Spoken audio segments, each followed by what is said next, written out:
स्वागत है दोस्तों आप सभी लोगों का सोलो लेवलिंग के सीजन 4 एपिसोड नंबर 1 में। तो जैसा कि लास्ट वाले एपिसोड में हम लोगों ने देख लिया था कि जिन्वो एक नए डंजन के अंदर जाता है जो कि बाहर से नॉर्मल दिखता है। जिन्वो के अंदर जाते ही वो पूरा रेड गेट हो जाता है जहाँ पे जिन्वो वहाँ पर जितने भी मॉन्स्टर्स लड़ने के लिए आता है शैडो आर्मी की मदद से उन सभी को खत्म कर देता है। इस एपिसोड की शुरुआत में हम लोग एक इंसान को देखते हैं जो की डंजन के अंदर आया हुआ था। वहाँ पर वो किसी को देख कर काफी ज्यादा हैरान हो जाता है। वो पूछता है कि आखिरकार तुम हो कौन, जिस पर वो बंदा उसको रिप्लाई देते हुए कहता है कि क्या मैं फिर से यहाँ पर आ गया। उस ब्रिलियंट लाइट की फ्रेगमेंट यहीं से आ रही थी। तभी वहाँ पर कोई और भी आता है। इन लोगों के बीच में यहाँ पर बातचीत होती है और जो बंदा उस डंजन के अंदर आया हुआ था वो इन दोनों की बातचीत सुन रहा होता है, बट उसको कुछ भी समझ में नहीं आ रहा होता है। ये लोग यहाँ पास में बात कर रहे होते हैं उस जगह के बारे में जो कि ईस्ट में है और उस जगह पर मोनार्च ऑफ शैडो रहता है। ये लोग आपस में यही बातचीत कर रहे होते हैं। तभी वहाँ पर कोई और भी आता है। सो इसने जिन्वो की तरह कपड़े पहन रखे थे लेकिन ये क्लियर नहीं था कि ये जिन्वो ही है और देखने में भी जिन्वो नहीं लग रहा था। अब पता नहीं कौन है ये, हम लोग बाद में देखेंगे। जहाँ तक मेरे को लग रहा है जिन्वो के फादर है शायद, अब वो मेरे को कंफर्म नहीं है। वो बंदा इन दोनों से कहता है कि क्या तुम ईस्ट में उसी जगह की बात कर रहे हो, क्या तुम साउथ कोरिया की बात कर रहे हो। जिस पर वो कहता है तुम कौन हो, अगर तुम हमको पकड़ सकते हो तो कोशिश कर लो। और फिर जो व्हाइट आदमी होता है वो वहाँ से जाने लगता है अपने टेलीपोर्टेशन मैजिक का इस्तेमाल करके। तभी वो बंदा जो कि जिन्वो की तरह लग रहा होता है वो उनसे कहता है कि तुम उतने तेज नहीं हो और उनके ऊपर अटैक करता है काफी ज्यादा तेजी से। और फिर इन दोनों के बीच में यहाँ पर एक फाइट होती है और ये बहुत बड़ा धमाका होता है। इसी सीन के साथ ये सीन कट होता है। इसके बाद हम लोग उसी जगह को देखते हैं जहाँ पर हाईवे के बीच में गेट अपीयर हुआ था। वो गेट अभी भी रेड था और सभी लोग वहाँ पर सुरक्षा कर रहे थे। हम लोग गेट के अंदर देखते हैं तो वहाँ का जो बॉस मॉन्स्टर होता है वो जिन्वो से कहता है कि आखिरकार किस बास्टर ने सब कुछ किया है, मैं उन सभी को मार दूंगा। तभी वो जिन्वो को देखता है। वो कहता है वो जिन्वो से कहता है कि मेरे जो लोग हैं वो इस एरिया में छुपे हुए हैं, तो सभी लोग बाहर आ जाओ, जल्दी करो। और ऐसा बोलता है लेकिन कोई भी बाहर नहीं आता है। अब वो भी काफी ज्यादा हैरान होता है कि मेरे बोलने पे मेरे लोग बाहर क्यों नहीं आए। जिन्वो से कहता है कि तुम काफी फनी हो, बाहर आ जाओ। और जिन्वो को ऐसा बोलते हैं उसके शैडो सोल्जर्स जितने भी मॉन्स्टर्स छुपे हुए होते हैं उनको मार मूर कर बाहर ला रहे होते हैं और उसने जितने भी छुपे वहाँ पे मॉन्स्टर्स होते हैं उनके शैडो सोल्जर ने सबको खत्म कर दिया होता है। जिन्वो कहता है लगता है अब कोई बचा नहीं है। अब ये देख कर वो जो मॉन्स्टर होता है वो काफी ज्यादा हैरान होता है। वो कहता है कैसे कैसे इसने मेरे सभी लोगों को मार दिया। और वो अपने लोगों की मरी हुई बॉडी को हाथ में लेते हुए कहता है कि नहीं, और जिन्वो के ऊपर चिल्लाते हुए कहता है कि तू बास्टर्ड बचेगा नहीं। फिर जिन्वो अपने शैडो सोल्जर से बोलता है कि चलो शुरू करते हैं। और ऐसा कहते हैं जिन्वो के जो शैडो सोल्जर होते हैं, बेरू होता है, सभी के सभी बाकी जो मॉन्स्टर्स होते हैं उन सभी लोगों के ऊपर अटैक कर देते हैं। जो भी बचे हुए मॉन्स्टर्स होते हैं इन लोगों के बीच में यहाँ पे बहुत तगड़ी एक फाइट होती है। जिन्वो बस आराम से चल रहा होता है। जितने भी मॉन्स्टर जिन्वो पर अटैक करने के लिए आ रहे होते हैं उससे पहले ही जिन्वो को वो छू पाते उससे पहले जितने भी यहाँ पे शैडो सोल्जर्स होते हैं वो मॉन्स्टर को खत्म कर रहे होते हैं। और जिन्वो को कोई भी फिक्र नहीं होती है कि उसको कुछ होने वाला है, क्योंकि उसके शैडो सोल्जर्स को भी मॉन्स्टर जिन्वो को टच करे उससे पहले ही खत्म कर देते हैं। वो मॉन्स्टर बॉस जिन्वो के ऊपर चिल्लाते हुए कहता है कि बस बहुत हो गया। वो मॉन्स्टर जिन्वो के ऊपर अटैक करता है उससे पहले ही वहाँ पर बेरू और बाकी सभी शैडो सोल्जर्स जो होते हैं वो उसके ऊपर अटैक करते हैं तो काफी ज्यादा घायल कर देते हैं। बस वो अपने लास्ट मूवमेंट्स पे होता है। जिन्वो उससे कहता है तो चलो अब मेरे कुछ क्वेश्चंस का आंसर करो, अगर तुम मेरे साथ कोऑपरेट करोगे तो तुमको काफी कम दर्द मिलेगा। जिन्वो उससे कुछ पूछ पाता उससे पहले ही वो मर जाता है। जिन्वो कहता है कि अंत में मैं इससे कुछ भी नहीं बुलवा पाया क्योंकि सिस्टम ने फिर से इंटरफेयर किया, पर वैसे भी मुझे नहीं लगता कि ये कुछ मैटर करता है। आखिरकार अंत में समय के साथ मैं सब कुछ जान ही जाऊंगा। उसके बाद जिन्वो यहाँ पर उसी की को निकालता है जो कि उसको कर्स रैंडम लूट बॉक्स में मिली थी। सो अब जिन्वो उसको इस्तेमाल कर पाएगा क्योंकि जिन्वो का जो मैक्सिमम लेवल है वो अपने 100 लेवल पे पहुंच गया है, जो कि इस की को इस्तेमाल करने की रिक्वायरमेंट्स। जिसके पास उस की जो डिटेल्स होती है वो ओपन होती है। जिन्वो को पता चलता है कि असल में ये डबल डंजन की ही की है जिसमें जिन्वो सबसे पहले एपिसोड में गया था, यानी उसी टेम्पल की। जिन्वो को आगे इस की के बारे में पता चलता है कि असल में इस की मदद से जिन्वो उसी टेम्पल में एंटर कर सकता है और जिन्वो उस गेट की जो लोकेशन है वो जिन्वो को बता दी जाएगी। लेकिन कुछ समय के बाद तो यहाँ पर जो टाइम बचा हुआ था वो तो लगभग 417 घंटे, तो यानी कि जिन्वो को लगभग 417 घंटे वेट करना होगा। इसके बाद ही जिन्वो को उस गेट की लोकेशन पता चल पाएगी, जिन्वो इस की का इस्तेमाल करके उसी टेम्पल के अंदर वापस जा पाएगा। जिन्वो अपने आप से कहता है कि कार्टनैन टेम्पल चाबी। मैं उस जगह को कैसे भूल सकता हूँ, कभी नहीं। अगर मैं कोशिश भी करूँ तब भी मैं उस जगह को नहीं भूल सकता हूँ, डबल डंजन। जिसके बाद जिन्वू को वो सारी बातें याद आने लग जाती है, फ्लैशबैक में चला जाता है जिन्वू, जो भी उसके साथ हुआ था उस डबल डंजन में। जिन्वू अपने आप कहता है कि सिस्टम मेरे को दोबारा बुला रहा है, फिर से वहीं पर जहाँ से ये सब कुछ शुरू हुआ था। लेकिन अब में और तब में बहुत कुछ बदल चुका है। लगता है ये सब कुछ शुरुआत से ही प्लानिंग की गई थी, जब से मेरे को ये सिस्टम मिला था तब से ही। और अगर वहाँ पर मेरा कोई इंतजार कर रहा है मेरे वापिस आने का, तो तुमको सिर्फ अभी इंतजार करना होगा। मैं आऊंगा, मैं तुम्हारे लिए जल्द आऊंगा। दूसरी तरफ हम लोग यूजिन को देखते हैं जो कि खूब मेहनत कर रहा होता है। तो एक्चुअल में जिन्वू को जो लोग भी हेट कर रहे होते हैं, यूजिन उन सभी लोगों के खिलाफ कंप्लेन रेज कर रहा होता है और कहता है कि मैं किसी को भी माफ नहीं करूंगा जो लोग भी जिन्वू के खिलाफ हेट बोल रहे हैं। और वो सभी के खिलाफ यूजिन गुस्से में कहता है अगर वो लोग मेरे सामने आके रोएंगे, गिड़गिड़ाएंगे, तब भी मैं उन लोगों को छोड़ूंगा नहीं। उनकी हिम्मत कैसे हो गई। और वो ये सब कुछ काफी ज्यादा देर से कर रहा होता है, इसलिए काफी ज्यादा गया होता, कहता है यार आज तो मैं काफी ज्यादा थक गया हूँ। तभी वहाँ पर जिन्वू आ जाता है अपने शैडो एक्सचेंज स्किल का इस्तेमाल करके। वो यूजिन से कहता है कि शुक्रिया यूजिन, इतना तुम हार्ड वर्क कर रहे हो मेरे लिए। यूजिन कहता है हाँ हाँ सर। यूजिन अपने मन में सोचते हुए कहता है कि ये हमेशा जब मर्जी यहाँ से डिसअपीयर हो जाते हैं और जब मर्जी कहीं से भी आ जाते हैं। जिन्वू से पूछता है वैसे सब कुछ ठीक तो है ना। यूजिन कहता है हाँ सर सब कुछ ठीक है, पर आप इतने अजीब से क्यों दिख रहे हैं। जिन्वू उसको बताता है कि मैं डायरेक्टली गेट से आया हूँ और तुमने कहा था कि हमको थोड़े बहुत पैसों की जरूरत है गिल्ड को स्टार्ट करने के लिए, है ना, ये लो। यूजिन देख के काफी ज्यादा हैरान होता है। वो कहता है इतने सारे प्रीमियम इसेंशियल स्टोन, क्या आपने कोई हाई रैंक की गेट क्लियर किया है क्या सर? ये तो हमारे एम्प्लॉय के लिए काफी होगा। जिन्वू कहता है एम्प्लॉय? यूजिन उससे कहता है कि हाँ सर मैंने आपको बताया तो था ना, क्या आपको याद नहीं है, हम लोग को एक और मेंबर की जरूरत है। जिन्वू कहता है अच्छा हाँ तुमने कहा था कि लगभग हमको 3 लोगों की जरूरत है, एक गिल्ड मास्टर, एक वाइस गिल्ड मास्टर और एक एक्स्ट्रा मेंबर। जिन्वू कहता ये बात तो है, चलो ठीक है। और कुछ इम्पोर्टेंट चीज जो कि तुम मेरे को बताना चाहोगे? यूजिन से कहते हाँ सर एक और इम्पोर्टेंट चीज है, काफी ज्यादा अर्जेंट। जिन्वू कहता क्या है? यूजिन उसको बताता है कि हमारे गिल्ड का नाम, हमको अपने गिल्ड का कोई नाम रखना होगा। जिन्वू कहता ये भी इम्पोर्टेंट था क्या? मुझे लगा इम्पोर्टेंट नहीं होगा। यूजिन उसके ऊपर चिल्लाते हुए कहता नहीं सर ये तो हमारे लिए बहुत ज्यादा इम्पोर्टेंट है सर। उसके बाद यूजिन जिन्वू को बताता कि वैसे सर पहले मैंने सांग यो गिल्ड सोचा था, हम दोनों के जो लास्ट नेम है उसको हम लोग मिला लेंगे, लेकिन ये उतना जचा नहीं। वैसे हाँ यो सांग गिल्ड भी, ये भी काफी अच्छा है, लेकिन सर मैं आपका नाम अपने नाम से आगे कैसे रख सकता हूँ? इसके बाद यूजिन उसको काफी सारे और भी कॉम्बिनेशन बताता है। तभी जिन्वू से बोलता है कि वैसे सोलो प्लेयर गिल्ड कैसा रहेगा? ये बात सुनने के बाद यूजिन कहता है क्या? जिन्वू से कहता है कि बेसिकली ये सब कुछ सोलो हंटिंग से स्टार्ट हुआ था ना। यूजिन अपने मन में सोचते हुए कहता है इन्हें क्या लग रहा है, ये कोई जोक है? मुझे हमेशा से लगता था कि हर चीज में बेहतर है, पर ऐसा नहीं है। हाँ वैसे भी ये भी इंसान है, ये भी हमारे तरह सोचते हैं। तभी गेट पर कोई आता है, वो गेट खटखटाता है। यूजिन कहता है अब कौन है? और जैसे यूजिन बाहर जाता है तभी जो बाहर आया हुआ होता है वो यूजिन से बोलता है क्या ये मिस्टर सांग जिन्वू का ही ऑफिस है? तभी यूजिन से बोलता है कि हाँ लेकिन आप कौन? और तभी वो देख के काफी ज्यादा हैरान होता, कहता है मिस चाइन आप? तो एक्चुअल में यहाँ पर मिस चाइन आई हुई होती है। वो भी कहता है मिस चाइन आप यहाँ पर क्या करने आई हैं? मिस चाइन उसे कहती हैं कि वैसे मैं यहाँ पर तुम्हारा गिल्ड ज्वाइन करने के लिए आई हूँ। जिसके बाद ये लोग आपस में बात करने लग जाते हैं फिर से। जिन्वू मिस चाइन से पूछता है कि मैं आपसे दोबारा पूछना चाहूंगा, वैसे आप यहाँ पर क्या करने के लिए आई हैं? मिस चाइन उससे बोलती हैं क्या तुमने सुना नहीं जो मैंने बोला था अभी, मैं तुम्हारा गिल्ड ज्वाइन करना चाहती हूँ। ये बात सुन के जिन्वू भी थोड़ा सा कंफ्यूज होता है। वो अपने मन में सोचते हुए कहता है कि मैं काफी ज्यादा कंफ्यूज हो रहा हूँ, आखिरकार यहाँ पर चल क्या रहा है। जिन्वू मिस चाइन से पूछता है कि वैसे क्या आपको मिस्टर गो ने भेजा है ये सब करने के लिए? मिस चाइन उसको मना कर देती है, वो कहते हैं कि वो मुझे क्यों भेजेंगे। जिसके बाद जिन्वू उससे पूछता है कि क्या आपको मिस्टर चोई ने अपने हंटर गिल्ड से निकाल दिया है? मिस चाइन कहते हैं अरे नहीं। जिन्वू पूछता है कि फिर आप क्यों ज्वाइन करना चाहती हैं हमारे सोलो प्लेयर गिल्ड को? जिन्वू के गिल्ड का नाम सुनकर मिस चाइन कहते हैं क्या तुम्हारे गिल्ड का नाम सोलो प्लेयर गिल्ड है? जिन्वू कहता है कि हाँ क्यों, इस नाम में कोई प्रॉब्लम है क्या? वाइस गिल्ड मास्टर और मैंने, हम दोनों ने मिलकर इस नाम को सहमति दी है। जिन्वू को चिल्लाते हुए कहता है कि क्या seriously sir, solo player guild और मैंने इस नाम को कहाँ कर दिया? और वैसे भी मेरा ओपिनियन आपके लिए कोई मैटर भी करता है? अब ये बात सुनकर जिन्वू भी काफी ज्यादा हैरान होता होगा,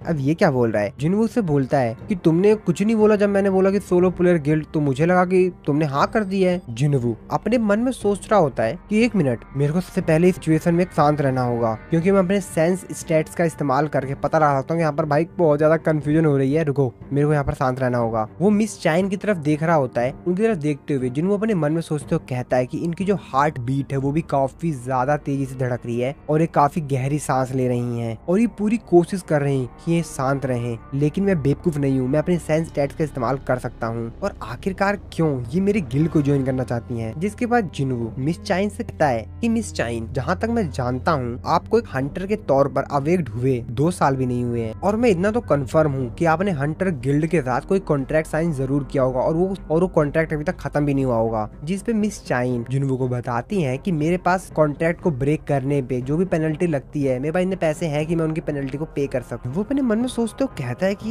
ये पेनल्टी भी पे करना चाहती हैं, आखिरकार मेरे गिल्ड में ऐसी क्या बात है। जिसके बाद जिनवू मिस चाइन से बोलता है कि वैसे मैं आपको एक चीज बता दूं कि हमारे गिल्ड के पास एडवांस पे करने के लिए पैसे नहीं है अभी। मिस चाइन कहते हैं कि कोई फर्क नहीं पड़ता है, मेरे को एडवांस चाहिए भी नहीं। जिसपे जिनवू मिस चाइन से पूछता है कि आखिरकार आप हमारे गिल्ड को ज्वाइन ही क्यों करना चाहती हैं, आपको हमारा गिल्ड ज्वाइन करके कुछ भी नहीं मिलेगा। मिस चाइन अपने मन में सोचते हुए कहते हैं कि आखिरकार मैं इसको किस तरीके से एक्सप्लेन करूं जिस इसको लगेगा कि मैं क्रेजी हूं, मेरे को इसको सच नहीं बताना चाहिए, क्या मेरे को इसको सच बता देना चाहिए। जिसके बाद मिस चाइन अपने मन में सोच रही होती हैं। तो ये सब कुछ स्टार्ट हुआ था फर्स्ट टाइम जब मिस चाइन और जिनवू आपस में मिले थे पहली बार, जब जिनवू एज अ वर्कर गया था डंजन के अंदर। तब मिस चाइन को जिनवू के अंदर से काफी अलग ही स्मेल आई थी, और इस वजह से मिस चाइन ने उसके ऊपर शक भी किया था, और उसके बारे में काफी सब कुछ बहुत सारी इन्फॉर्मेशन जो भी थी वो सब कुछ निकलवाया था। और फिर उनको धीरे धीरे कर जिनवू के ऊपर शक भी होने लग गया था। फिर मिस चाइन ने काफी रिसर्च किया था जिनवू के बारे में, और फिर उनको ये भी न्यूज मिल गई थी कि वो एस रैंक का हंटर वगैरह बन गया है, और भी इसी तरीके से पूरी स्टोरी चलती है। और फिर उसके बाद जेजू आइलैंड की रेड पर जब ये सभी लोग घायल हो गए तो वहाँ पर जिनवू उनको बचाने के लिए आया था, और मिस चाइन भी लगभग मरते मरते ही बची थी। वो पूरी तरीके से मरी गई थी एक तरह से, लेकिन फिर भी वो फाइनली बच गई थी जिनवू की वजह से ही। और जब मिस चाइन को होश आता है तो मिस्टर गो से पूछती हैं कि मेरे को किसने बचाया, क्या वहाँ पर जिनवू आया था। मिस्टर गो कहते हैं कि हाँ। और यही सब इंसिडेंट होने के बाद मिस चाइन जिनवू के काफी ज्यादा करीब काम करना चाहते हैं ताकि वो जिनवू के बारे में और भी बहुत कुछ जान सके। मिस चाइन अपने मन में सोच रही होती हैं कि मैं चाहती हूँ तुम मेरे साथ रहो मेरे आखिरी सांस तक। अरे नहीं, ये मैं क्या सोच रही हूँ। और मिस चाइन काफी ज्यादा शर्माने लगती हैं। अब मुझे नहीं पता भाई यहाँ पर क्या सिचुएशन है, बट बहुत ज्यादा वो शर्माने लगती हैं। अब जिनवू भी उनकी तरफ देख रहा होता, कहता है यार ये क्या चल रहा है, ये इतनी ज्यादा क्यों शर्मा रही है, इनका पूरा शरीर इनका पूरा चेहरा लाल क्यों हो गया है, आखिरकार मेरे से कुछ बोल क्यों नहीं रही है, ये जरूर कुछ ना कुछ छुपा रही है। मिस चाइन पूरी कोशिश कर रही होती है कि जिनवू को उनके ऊपर शक ना हो, लेकिन भाई जिनवू है यार। जिनवू अपने मन में सोचते हो कहता है क्या मुझे नहीं पता कि ये क्या सोच रही हैं, लेकिन ये जो कुछ भी सोच रही हैं इस चीज के बारे में उन्होंने काफी लंबे समय से पहले ही प्लान कर रखा था। जिनवू मिस चाइन से कहता है कि क्या आप मेरे क्वेश्चन का जवाब नहीं देना चाहती हैं। तभी मिस चाइन जिनवू से बोलती हैं कि मैं चाहती हूँ, मैं एक कंफर्टेबल लाइफ जीना चाहती हूँ, क्या है ये गलत है। जिनवू कहता है नहीं। तभी योजिन जिनवू के करीब आता है, उसके कान में फुसफुसाते कहता है अरे सर, लगता है हंटर गिल्ड वाले इनसे काफी ज्यादा काम करवाते हैं। ये बात सुनने के बाद जिनवू भी अपने मन में सोच रहा होता है कि वैसे हाँ यार, मिस चाइन अभी 22 या 23 साल की होंगी और ये इतनी जल्दी एक एस रैंक की हंटर बन गई, तो इनके ऊपर काफी ज्यादा बर्डन आ गया होगा। और हाँ, अभी जल्दी में तो जेजू आइलैंड रेड में ये काफी ज्यादा इंजर्ड भी हो गई थी। मेरे को इनके बारे में बहुत ज्यादा बुरा लग रहा है। लेकिन इसके बाद जिनवू मिस चाइन से कहता है कि असल में हमारे गिल्ड को ज्वाइन करने के लिए आपको एक एंट्रेंस टेस्ट भी देना होगा। तभी मिस चाइन कहती है क्या, लेकिन रिक्रूटमेंट पोस्टिंग में तो ऐसा कुछ भी नहीं बताया गया था। तभी जिनवू योजिन की तरफ देखते हुए कहता है कि हमारी ये नई रेगुलेशन है, तो मुझे लगता है कि हमारा जो वाइस गिल्ड मास्टर है उसने कोई मिस्टेक कर दी है।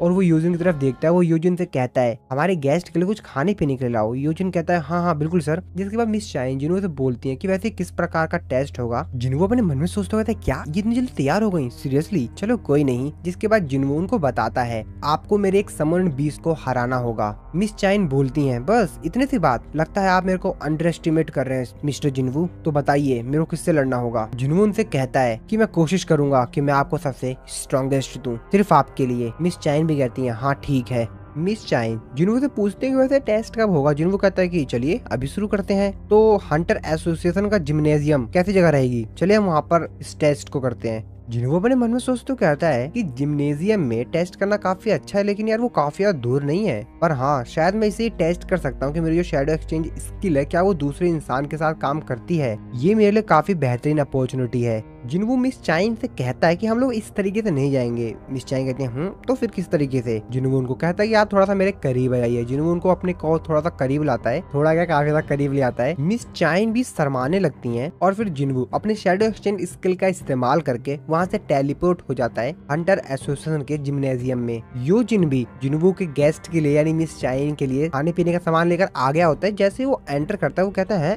अब ये लोग कहाँ गए, और उसके सामने जिनवू का एक शैडो सोल्जर होता है जिसको देख देखकर वो काफी ज्यादा हैरान होता है और जिन्हों जो शैडो सोल्जर होता है वो जो खाना लेकर आया था योजिन, मिस चाइन और जिन्वू के लिए, वो इसको खा लेता है। ये देखकर योजिन तो और भी ज्यादा डर जाता है। दूसरे तरफ हम लोग जिम्नेजियम का सीन देखते हैं जहाँ पर जिन्वू मिस चाइन को लेकर टेलीपोर्ट हो गया था। जिन्वू कहता है कि हम लोग यहाँ पर प्रैक्टिस करेंगे। मिस चाइन देख के काफी ज्यादा हैरान होते हैं किस तरीके से वो लोग इतनी जल्दी इस जगह पर आ गए। वो कहती है कि कैसे। जिन्वू अपने मन में सोचते हो कहता है कि मैं जानता था शैडो एक्सचेंज स्किल एक गेट की तरह काम करता है। मैं इसका इस्तेमाल करके एक दूसरे इंसान को अपने साथ ट्रेवल करवा सकता हूँ। इसका मतलब ये है कि मैं अपने साथ किसी और को भी एक जगह से दूसरी जगह टेलीपोर्ट करवा सकता हूँ।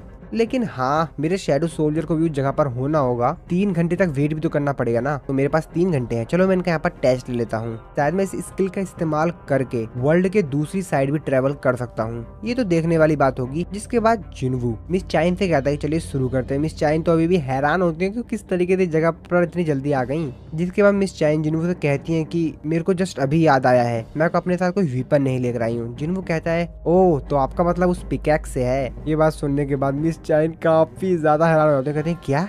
अरे नहीं नहीं नहीं नहीं, वो मेरा वीपन नहीं है। जिन्वू कहता है अरे मैं सिर्फ मजाक कर रहा था, सीरियस मत होइए। मिस चाइन कहते हैं हाँ चलो फिर ठीक है, कोई नहीं। सामने एक स्टोरेज रूम है, वहाँ से मैं वीपन को बोरो कर लेती हूँ। स्टोर रूम के अंदर जाकर वहाँ पे एक वीपन को सिलेक्ट करती हैं। वहाँ पर वैसे काफी सारे वीपन होते हैं जी, मैं वो हंटर्स के लिए, तो यहाँ पर काफी सारे वीपन अवेलेबल होते हैं उनके लिए, और इसीलिए मिस चाइन उनमें से एक स्वॉर्ड पिकअप कर लेती है। मिस चाइन जिन्वू से कहती है कि मैं तैयार हूँ। जिन्वू उनसे कहता है कि ये वीपन क्या आप इसके साथ सही रहेंगी? और मेरे को नहीं लगता कि आपको स्वॉर्ड इस्तेमाल करने का टाइम भी मिलेगा। मिस चाइन कहती है कि इससे कुछ भी फर्क नहीं पड़ता कि मैं कौन सा वीपन इस्तेमाल करती हूँ, और आखिरकार मैजिक बीस्ट को कोई भी फर्क नहीं पड़ता कि आप फुल्ली प्रिपेयर्ड है बैटल के लिए या नहीं, वो तो आपके ऊपर अटैक ही कर देंगे। जिन्हों अपने मन में सोचते हो कहता है कि बिल्कुल सही। इनकी इच्छा शक्ति ने ये प्रूफ कर दिया है कि इनमें काबिलियत तो है, लेकिन फिर भी मैं अपने किसी ऑर्डिनरी सोल्जर को ही समन करूंगा। तो चलो ठीक है, मैं इग्रीस को समन करता हूँ। इसके बाद जिन्वू इग्रीस को समन करता है। जिन्वू मिस चाइन से कहता है कि ये मेरा सबसे बेस्ट स्वॉर्ड मैन है मेरी शैडो सोल्जर आर्मी में। मिस चाइन जिन्वू से कहते हैं वैसे हम लोग विनर को किस तरीके से डिसाइड करेंगे, जिस पर जिन्वू को कहता है कि फाइट तब तक चलती रहेगी और फाइट तब तक खत्म नहीं होगी जब तक कि आप मेरे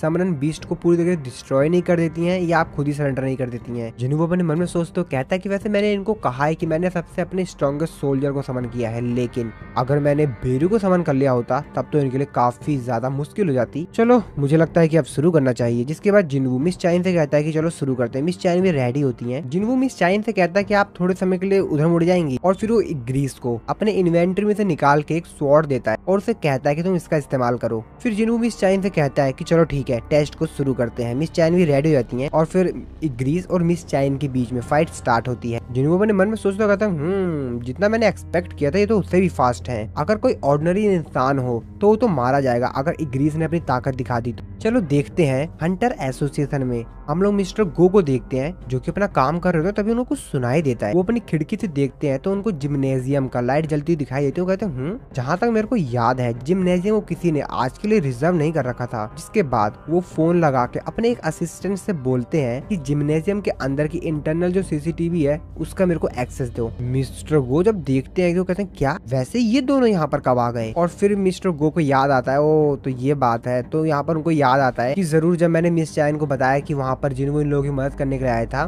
तो जरूर मिस चाइन उनसे इम्प्रेस हुई होंगी। चलो कोई नहीं। जिसके बाद मिस्टर को अपने असिस्टेंट से कहते हैं कि मैं माफी चाहूंगा, लेकिन क्या तुम सिक्योरिटी कैमरास को जिम्नेजियम के अंदर जो उनको बंद कर दोगे? जिस पर वो कहता है कि लेकिन सर, मिस्टर को उससे कहते हैं आज इंस्पेक्शन डे है और इसीलिए उसको बंद कर दो। जिस पर वो कहता है ठीक है सर। फिर से हम लोग जिम्नेजियम के अंदर का सीन देखते हैं। मिस चाइन ने इग्रीस के ऊपर अटैक करके उसको थोड़ा सा घायल कर दिया होता है।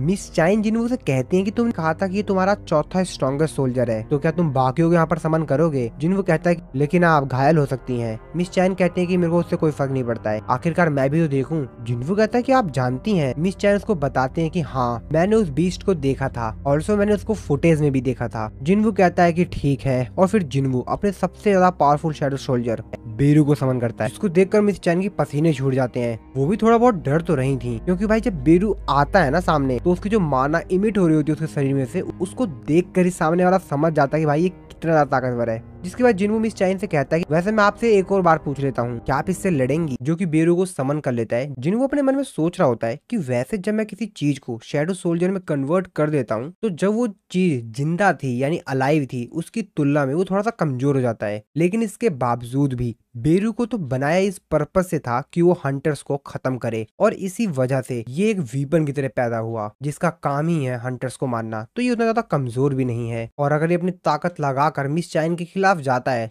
तो मिस चाइन के जीतने के चांस बहुत ही ज्यादा। जिनवू क्या कुछ बोल पाता तभी बेरू बीच में बोलता है और वो बोलता है कि मेरे आका, मेरे को इस इंसान के साथ क्या करना है। जिनवू उसको कहता है कि तुमको इसको हराना है, लेकिन एक बात का याद रखना कि उनको किसी भी प्रकार से चोट नहीं लगनी चाहिए। बेरू जिनवू से कहता है कि जैसे आपकी इच्छा मेरे आका। बेरू काफी ज्यादा तेजी से चिल्लाता है, और वो इतनी ज्यादा तेजी से चिल्लाता है कि उसकी आवाज से ही जिम्नेजियम के अंदर जितनी भी लाइट्स लगी होती हैं पूरी पूरी क्रैक हो जाती हैं, और आसपास और भी काफी चीजें टूट जाती हैं, जिसको देखकर मिस चाइन काफी ज्यादा हैरान होती हैं। मिस चाइन अपने मन में सोच रही होती है, ओह तो ये वही है जिसके खिलाफ जिनवू लड़ा था, ये तो बहुत ज्यादा ताकतवर है, कि उससे दूर रहना, और अगर तुमने उनको नुकसान पहुंचाने की कोशिश करी तो ये तुम्हारे लिए बिल्कुल भी अच्छा नहीं होगा। बेरू कहता है कि जैसी आपकी इच्छा मेरे आका। मिस चाइन अपने मन में सोच रही होती है कि अब मेरी बारी है, मेरे को अपनी आंखें खुली रखनी चाहिए, और ऐसा वो सोच रही होती है उससे पहले ही बेरू काफी ज्यादा तेजी से मिस चाइन के पीछे आता है। मिस चाइन अपनी स्वॉर्ड लेती हैं और उसके ऊपर अटैक करती हैं, लेकिन बेरू उनके अटैक को रोक लेता है, जिसको देखकर मिस चाइन काफी ज्यादा हैरान होती है। बेरू कहता है, बेरू अपने मन में सोच रहा होता है कि मेरे आका ने यानी कि मेरे किंग ने मेरे को एक कमांड दिया था कि तुम्हें इसको हराना है बिना इसको नुकसान पहुंचाए। तो असल में मेरे को इसको ये दिखाना है कि आखिरकार मैं कितना ज्यादा ताकतवर हूँ, और इसको हराना भी है बिना इसको नुकसान पहुंचाए। ये तो बहुत ही सिंपल टास्क है ना। मिस चाइन उससे तलवार छुड़ाते हैं और फिर से उसके ऊपर काफी ज्यादा तेजी से अटैक करती हैं, लेकिन फिर से वो डॉज कर लेता है। मिस चाइन अपने मन में सोच रही होती हैं कि अभी तक मैंने हार नहीं माना है, और वो काफी ज्यादा तेजी से बेरू के ऊपर अटैक करती हैं। वो हर तरफ से उसके ऊपर अटैक करती हैं, लेकिन बेरू उनके सारे अटैक से बच रहा होता है। मिस चाइन अपने मन में सोचते हुए कहती हैं कि कैसे, ऐसा तो हो ही नहीं सकता, ये मेरे सारे अटैक्स को डॉज किस प्रकार से कर ले रहा है, ये मेरे से काफी ज्यादा दूर है और ये अपने पैरों को हिला तक नहीं रहा है, और इसके बावजूद भी मेरे सारे अटैक्स को डॉज कर ले रहा है। तभी बेरू मिस चाइन के पास आता है और ये बहुत तेजी से चिल्लाता है, और मिस चाइन उसकी आवाज से ही पीछे हो जाती हैं। जिनवू जो कि दूर खड़ा होकर ये सब कुछ देख रहा होता है, वो अपने मन में सोचते हुए कहता है कि ऐसा लगता है कि सब कुछ डिसाइड हो चुका है। जिसके बाद वो मिस चाइन से कहता है कि आप सेटिस्फाई तो है ना, या आपको अभी और भी लड़ना है। लेकिन मिस चाइन कहती है कि नहीं, अभी मेरे को और लड़ना है, मेरे अंदर अभी भी ताकत है कि मैं इससे लड़ सकूं।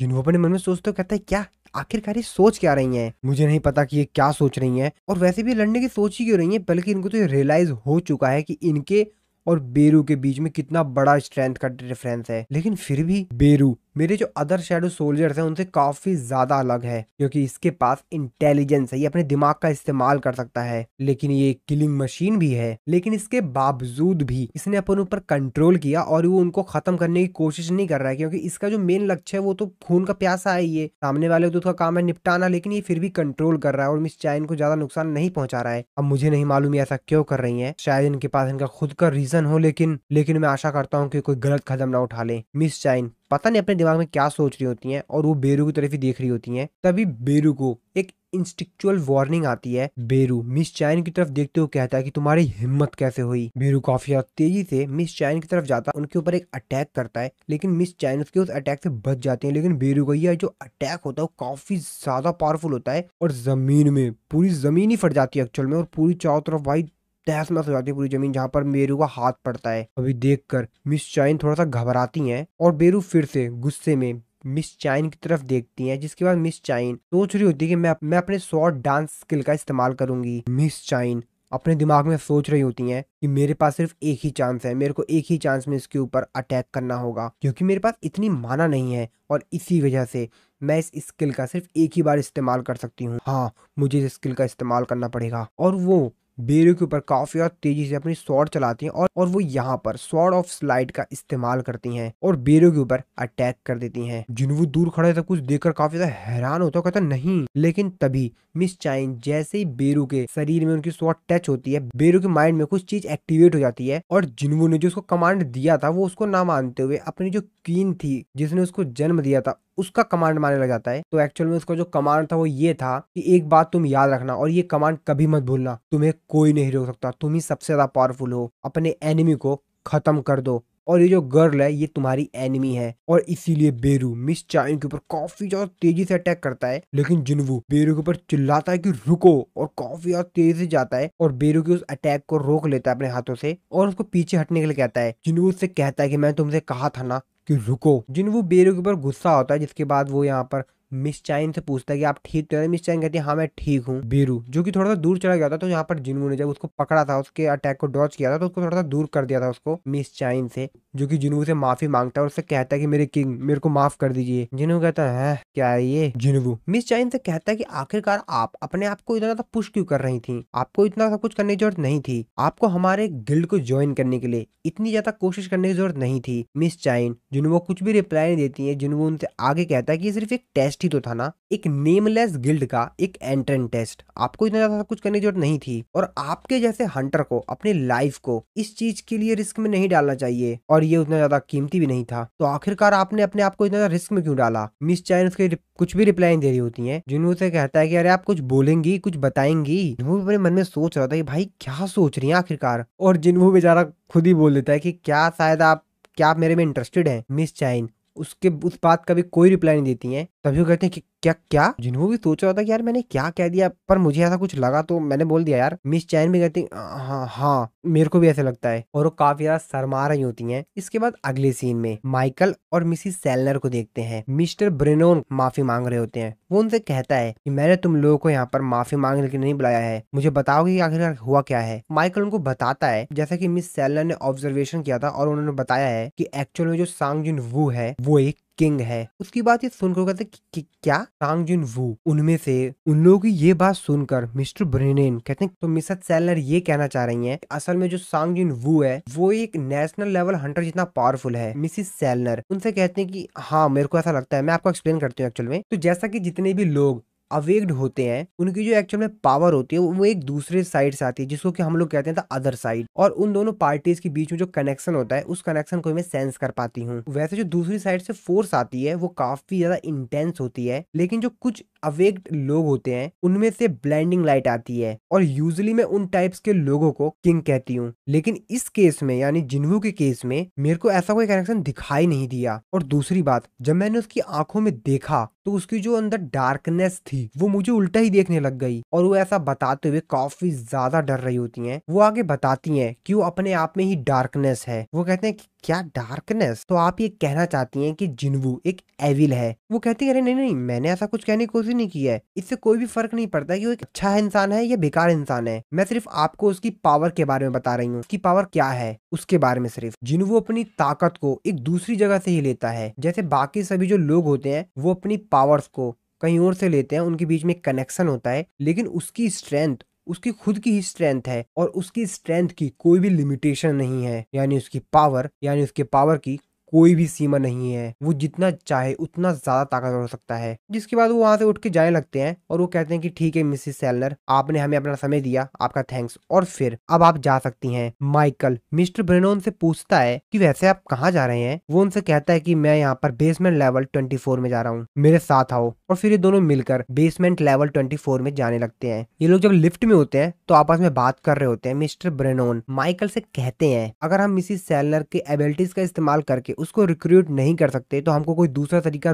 ढूंढना पड़ेगा मिस्टर जिन्वू को रिक्रूट करने का। वैसे क्या तुमको याद है कि पहला एस रैंक का जो गेट था वो कब ओपन हुआ था। और माइकल कहता है कि हाँ बिल्कुल, आखिरकार मैं उस चीज को कैसे भूल सकता हूँ, उसने पूरे वेस्ट एरिया को पूरी तरीके से बर्बाद कर दिया था। अमेरिका ने दुनिया के सबसे ज्यादा ताकतवर हंटर्स को रिक्रूट करने के लिए उनको काफी बड़े बड़े रिवॉर्ड्स देने का वादा किया, और साथ ही में और उन लोगों को एक अथॉरिटी भी दी, और वो अथॉरिटी एक नेशन जितनी पावरफुल थी, और उसी से जन्म होता है नेशनल लेवल हंटर के टाइटल का। इसके बाद हम लोगों को बैक स्टोरी बताई जाती है। तो एक्चुअल में जो एक ड्रैगन था जिसका नाम था कैमिश, जो कि बहुत ही ज्यादा ताकतवर था। वो इतना ज्यादा ताकतवर था कि वो अकेला ही टॉप रैंक्स के जो हंटर्स थे, हजारों टॉप रैंक के हंटर्स, उनको संभाल सकता था। फिर से स्टोरी प्रेजेंट में आती है जहां पर माइकल और मिस्टर ब्रेनोन आपस में बात करते हुए उसी जगह पर जा रहे होते हैं, और फिर थोड़ी देर बाद ये लोग उस जगह पर पहुंच जाते हैं। मिस्टर ब्रेनोन वो उसको एक र्यून स्टोन दिखाते हैं जो कि उन लोगों को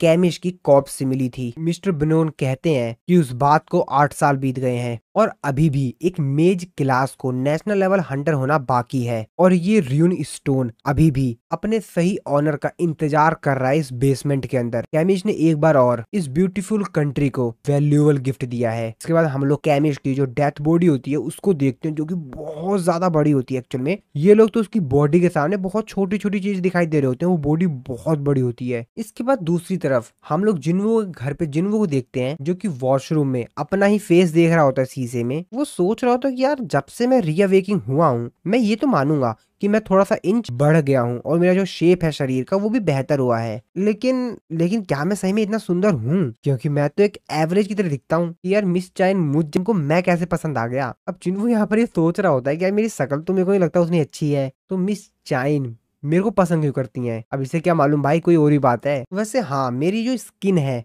फेस की वो काफी ज्यादा क्लियर है। ऐसा शायद इसलिए होगा क्योंकि मेरे पास एक स्किल है जिसकी हेल्प से मेरे शरीर में कहीं भी कोई डिस्ट्रॉय हो जाता है तो मैं उसको तुरंत रिकवर कर सकता हूँ। लेकिन फिर भी यार। जिसके बाद जिन्वू अपनी सिस्टर के पास जाता है, उससे बोलता है कि जिन्हा। जिन्हा बोलती है हाँ बोलो। जिन्वू उससे बोलता है कि वैसे तुम मेरे को कितना रेट करना चाहोगी? जिन्हा पूछती है कि किस बेस पर मैं तुमको रेट दूं? जिन्हू बोलता है कि अट्रैक्टिवनेस पर। वो कहते क्या आखिरकार तुमको ऐसा कॉन्फिडेंस कहाँ से मिल गया? जिन्हू उसके पास आता है, उसको पकड़ के उसकी पिटाई करने लग जाता है। उससे कहता है क्या क्या बात कर रही हो तुम? जिन्हू उसको बोलते कि मेरी आंखों में तो तुम्हारी शक्ल एकदम बकवास है, घटिया है। जिन्हू उसको मार रहा होता है, उसे कहता है तुम्हारी इतनी हिम्मत कैसे हो गई ऐसे फालतू बोलने की, और तुम्हारा बेकार का ओपिनियन देने के लिए थैंक्स। जिन्हू अपनी सिस्टर से कहता है सुन पीछे पीछे पीछे रख पैर, नहीं तो पैर टूट जाएगा तेरा। और क्या तुम्हें भूल गई हो क्या मेरी जो बॉडी है वो एक एस रैंक के हंटर की है? और फिर इन दोनों भाई बहनों यहाँ पर थोड़ी बहुत बहस होती है, जिसके बाद जिन्वू उससे बोलता है कि वैसे मैं तुमको कुछ बता दूं, मैं यहाँ पर एक गिल्ड बनाने की सोच रहा हूँ। उसकी सिस्टर कहते हो तो मतलब तुम बड़े बॉस बन गए हो। जिन्वू उससे बोलता कि अपने जो गिल्ड है उसका नाम रखा है सोलो प्लेयर गिल्ड। उसकी सिस्टर कहते हैं क्या क्या मजाक चल रहा है क्या? ये क्या मजाक है? और आखिरकार तुमको ऐसा ही नाम क्यों सूझा? जिन्वू उससे बोलता है क्यों कुछ अजीब नाम है क्या? वो की सिस्टर कहती है अरे बहुत ज्यादा अजीब है, और वैसे भी तुम्हारे पास एक एबिलिटीज है जिसकी मदद से तुम उन डार्क सोल्जर्स को समन कर सकते हो, तो टेक्निकली देखा जाए तो तुम एक सोलो प्लेयर तो नहीं हो। जिन्होंने कहता अच्छा पॉइंट तो है, तो मेरे को उसका क्या नाम रखना चाहिए बताओ? उसकी सिस्टर थोड़ा सोचती हो, कहती वैसे अर्जिन गिल्ड कैसा नाम रहेगा?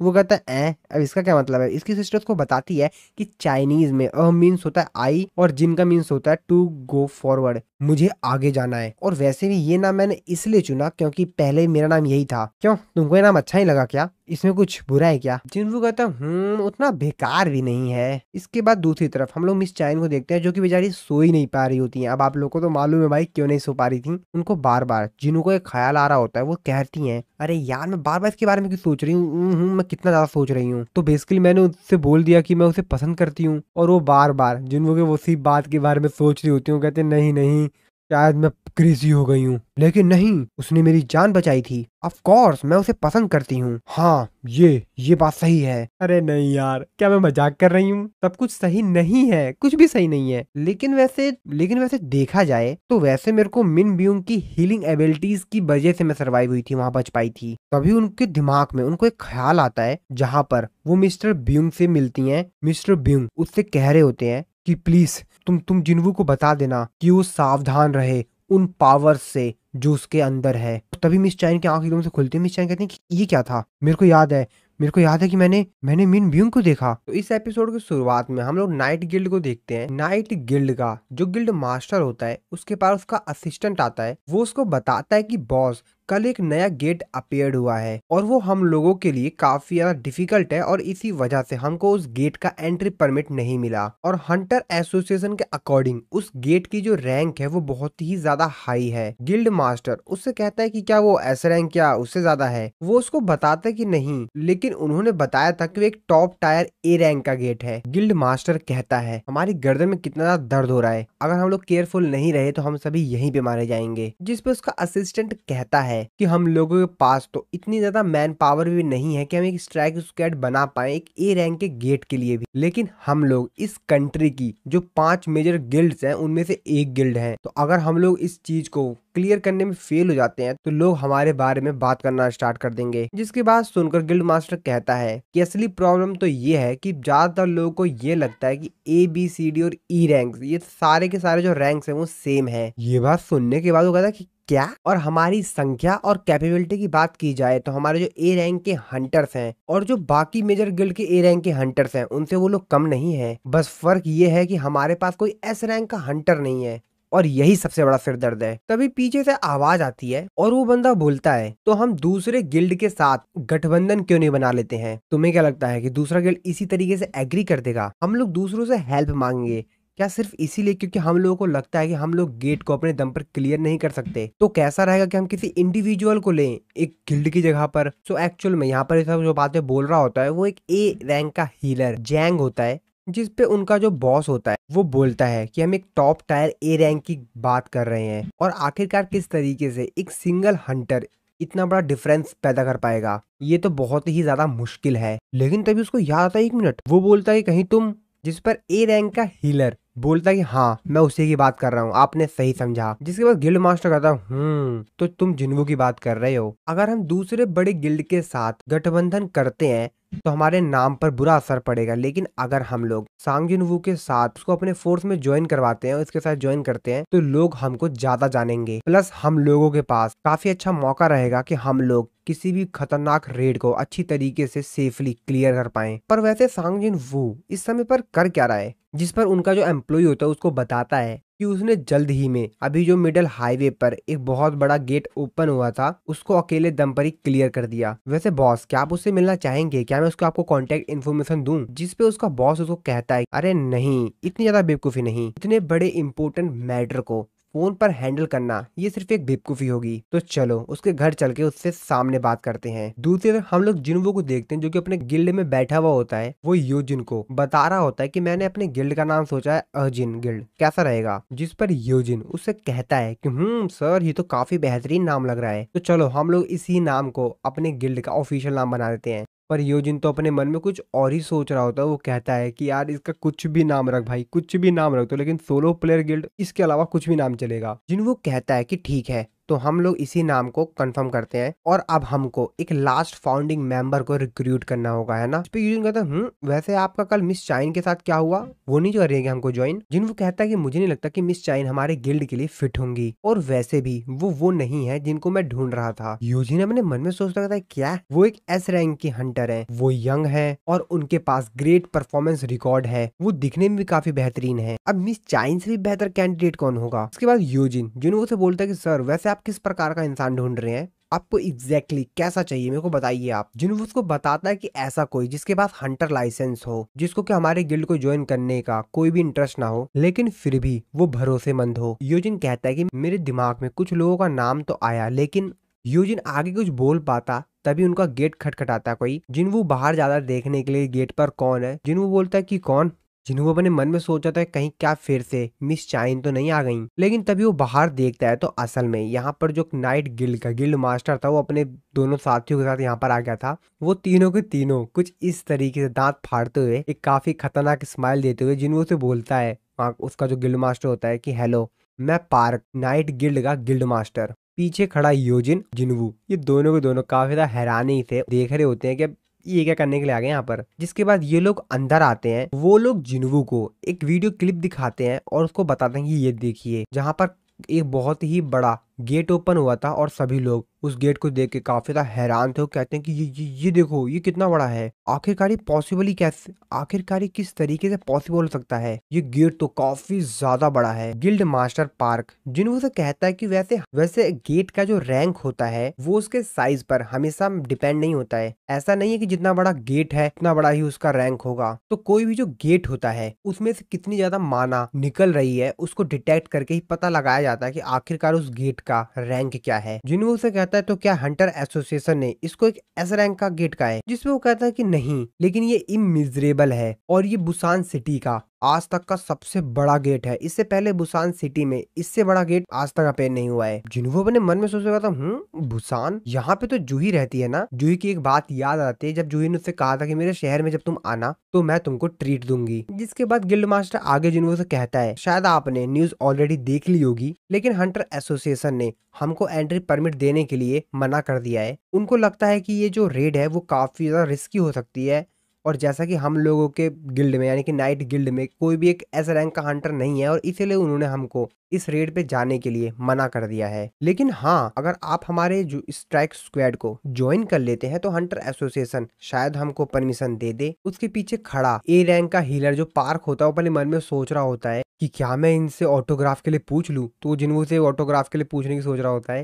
भाई होगा जिन्हों का फैन, लेना चाहता हुआ ऑटोग्राफ, लेकिन वो बस सिर्फ ये मन में सोच रहा होता है, कुछ बोल नहीं रहा होता है। गिल्ड मास्टर आगे बोलता है, वैसे मैं तुमको काफी बेहतरीन डील दूंगा। वैसे जब बड़ा जो गिल्ड होता है वो किसी डंजन को लेता है और उस पे रेड करके उसको क्लियर करता है तो एस रैंक के जो हंटर होते हैं उनको वैसे 10% मिलते हैं जो भी प्रॉफिट होता है, लेकिन हम तुमको 20% देंगे। जिसपे जिन्वू कहता है कि चलो ठीक है, इसको 50-50 करते हैं। ये बात सुनने के बाद वो लोग सभी हैरान होते हैं, कहते हैं क्या? जिसपे जिन्वू उनसे कहता है, मैं तुम्हारे साथ टीम अप करूंगा अगर तुम मेरे को एक इंडिविजुअल हंटर ना मानकर एक गिल्ड की तरह ट्रीट करो तो। यानी कि तुम ऐसा मत समझना कि मैं एक इंडिविजुअल हंटर तुम्हारे साथ टीम अप कर रहा हूँ, तुम ये सोचना कि पूरा एक गिल्ड ही है जो कि तुम्हारे साथ टीम अप कर रहा है। एक्चुअली में मेरा जो गिल्ड है और जिन गिल्ड वो भी प्रोसेसिंग में है। जिसकी बात सुनकर जो गिल्ड मास्टर होता है वो कहता है कि ठीक है, क्यों ना इसको 40-60 कर दिया जाए, ये कैसा रहेगा? जिन्वू उससे कहता है, मेरे को तुम्हारे साथ इस वक्त कोई भी प्रकार का कोई भी नेगोशिएशन नहीं करना है। जिसकी बात सुनकर जो गिल्ड मास्टर होता है कहता है कि ठीक है, लेकिन रिटर्न में मैं चाहूंगा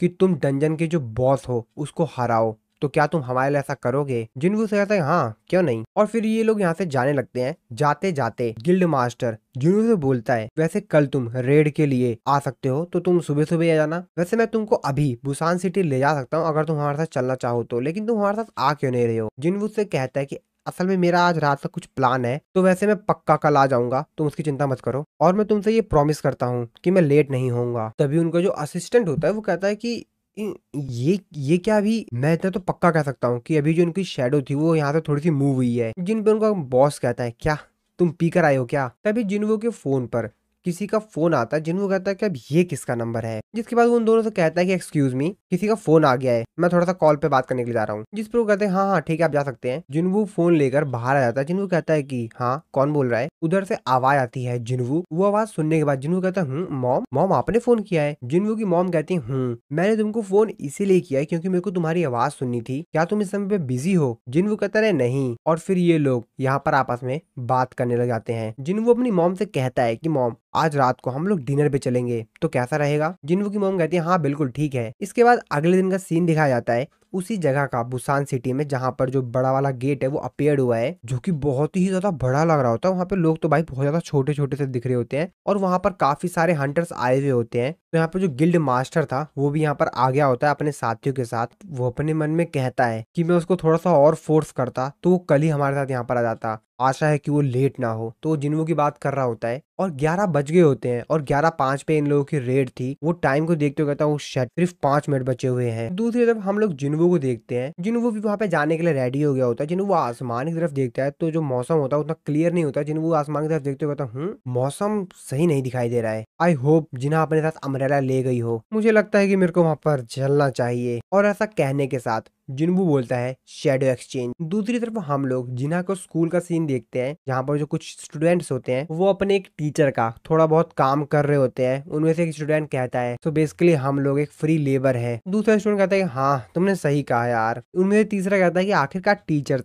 हम लोग को इस तरीके से काम क्यों देते रहते हैं? इसी तरीके से ये लोग आपस में थोड़ी और बातचीत करते हैं और जो भी काम करने के लिए आए हुए होते हैं उस रूम में जाते हैं। जैसे ये लोग उस रूम को देखकर कहते हैं यहाँ पर कितना ज्यादा धूल है यार, इसको आखिरकार लास्ट टाइम कब क्लीन किया गया था? तो वो पूरा रूम काफी ज्यादा गंदा होता है और वहाँ पे काफी सारे सामान पड़े हुए होते हैं। मुझे तो नहीं लगता कि हर सेमेस्टर में इस रूम का इस्तेमाल किया जाता होगा। तभी वो लोग सामने एक गेट को देखते हैं। वो कहते हैं अब ये क्या है? कहते हैं क्या ये कोई गेट है? तभी उनमें से जो एक स्टूडेंट होता है वो उन दोनों को कहता है, अरे यार तुम लोग इतनी चिंता क्यों कर रहे हो, चिल। तो जो हंटर्स होते हैं वही सिर्फ इस गेट के उस पार जा सकते हैं और वैसे भी इस गेट की दूसरी साइड कुछ है ही नहीं यार। और वैसे भी इस गेट को ओपन हुए तो लगभग 1 हफ्ता हो गया। जिसकी बात सुनकर वो लोग कहते हैं क्या? तभी उनमें से जो एक स्टूडेंट होता है वो कहता है कि नहीं यार, पर वैसे भी ये गेट तो हम लोग को अभी मिला है ना, तो इसका मतलब तो ये है। वो उसके आगे कुछ बोल ही पाता। तभी वो जो गेट होता है वो क्रैक हो जाता है और उसमें से एक मॉन्स्टर का हाथ आता है और जो गेट के नियर में जो एक लड़का खड़ा था वो मॉन्स्टर उसको पूरा पकड़ लेता है। ये देखकर बाकी 2 लड़के होते हैं काफी ज्यादा डर जाते हैं और वो लड़का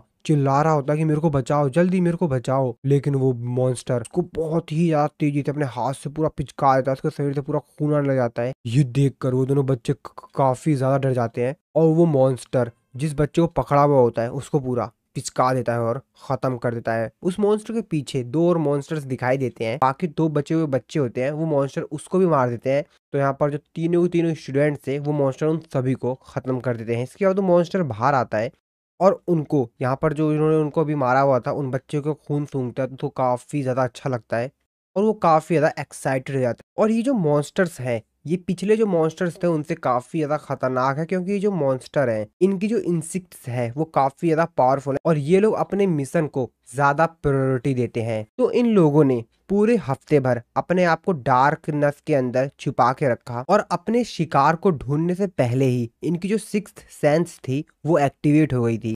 इसके बाद वो मॉन्स्टर बोलता है कि ये जो पूरी जगह है यहाँ पर काफी सारे शिकार है। तो एक्चुअल में यहाँ पे जो स्टूडेंट्स होते हैं और बाकी लोग जो स्कूल के अंदर होते हैं उनकी बात कर रहा होता है कि यहाँ पर काफी सारे शिकार हैं चारों तरफ, हमसे ऊपर एक लेवल है और उससे भी ऊपर एक लेवल है। तो एक्चुअल में जैसे कि ये मॉन्स्टर्स हैं तो ये स्कूल के जिस फ्लोर पे है उससे ऊपर भी एक फ्लोर है और उससे ऊपर भी एक फ्लोर है, तो उसी को ये लोग लेवल अब कह रहे हैं। जिसके बाद वो मॉन्स्टर बोलता है कि ये जो जगह है बहुत ही ज्यादा कॉम्प्लेक्स है, जैसे कि कैसल होता है। जिसके बाद वो मॉन्स्टर जो उसके पीछे दूसरा मॉन्स्टर होता है उससे बोलता है कि पहले हंटिंग मैं स्टार्ट करूंगा, तुम जाओ और बाकी लोगों को ले आओ। और उस रूम का शीशा तोड़कर बाहर आता है और कहता है कि असली हंट तो अभी स्टार्ट होगा, पहले मैं इस कैसल के सभी इंसानों को खत्म तो कर दूं और अपनी पोजीशन को सिक्योर कर लूं। तो सबसे पहले मैं इस एरिया को क्लियर करता हूं। उसके सामने काफी सारे स्टूडेंट्स होते हैं जिनको कि इस चीज के बारे में कुछ मालूम ही नहीं होता है, वो लोग तो अपना एंजॉय कर रहे होते हैं। लेकिन तभी वो मॉन्स्टर इन लोगों की तरफ आता है और ये लोग उसको देख लेते हैं, जिसको देखकर ये लोग भी काफी ज्यादा हैरान होते हैं। और तभी वो जो मॉन्स्टर होता है वहां पर जो एक स्टूडेंट का ग्रुप होता है उसके ऊपर अटैक कर देता है। दूसरी तरफ हम लोग उसी गेट को देखते हैं जहां पर जिन्वू को जाना था, जो कि बहुत बड़ा गेट ओपन हुआ था। तो जिन्वू भी उस जगह पर पहुंच जाता है। उसको देखने का जिन्वू कहता है रियल लाइफ से तो यार ये वाला गेट बहुत ज्यादा बड़ा है। वो यहाँ पर चारों तरफ अपने नजरें घुमाता है तो सामने वो देखता हुआ कहता तो ये हॉलिंग टीम है और दूसरी तरफ है माइनिंग टीम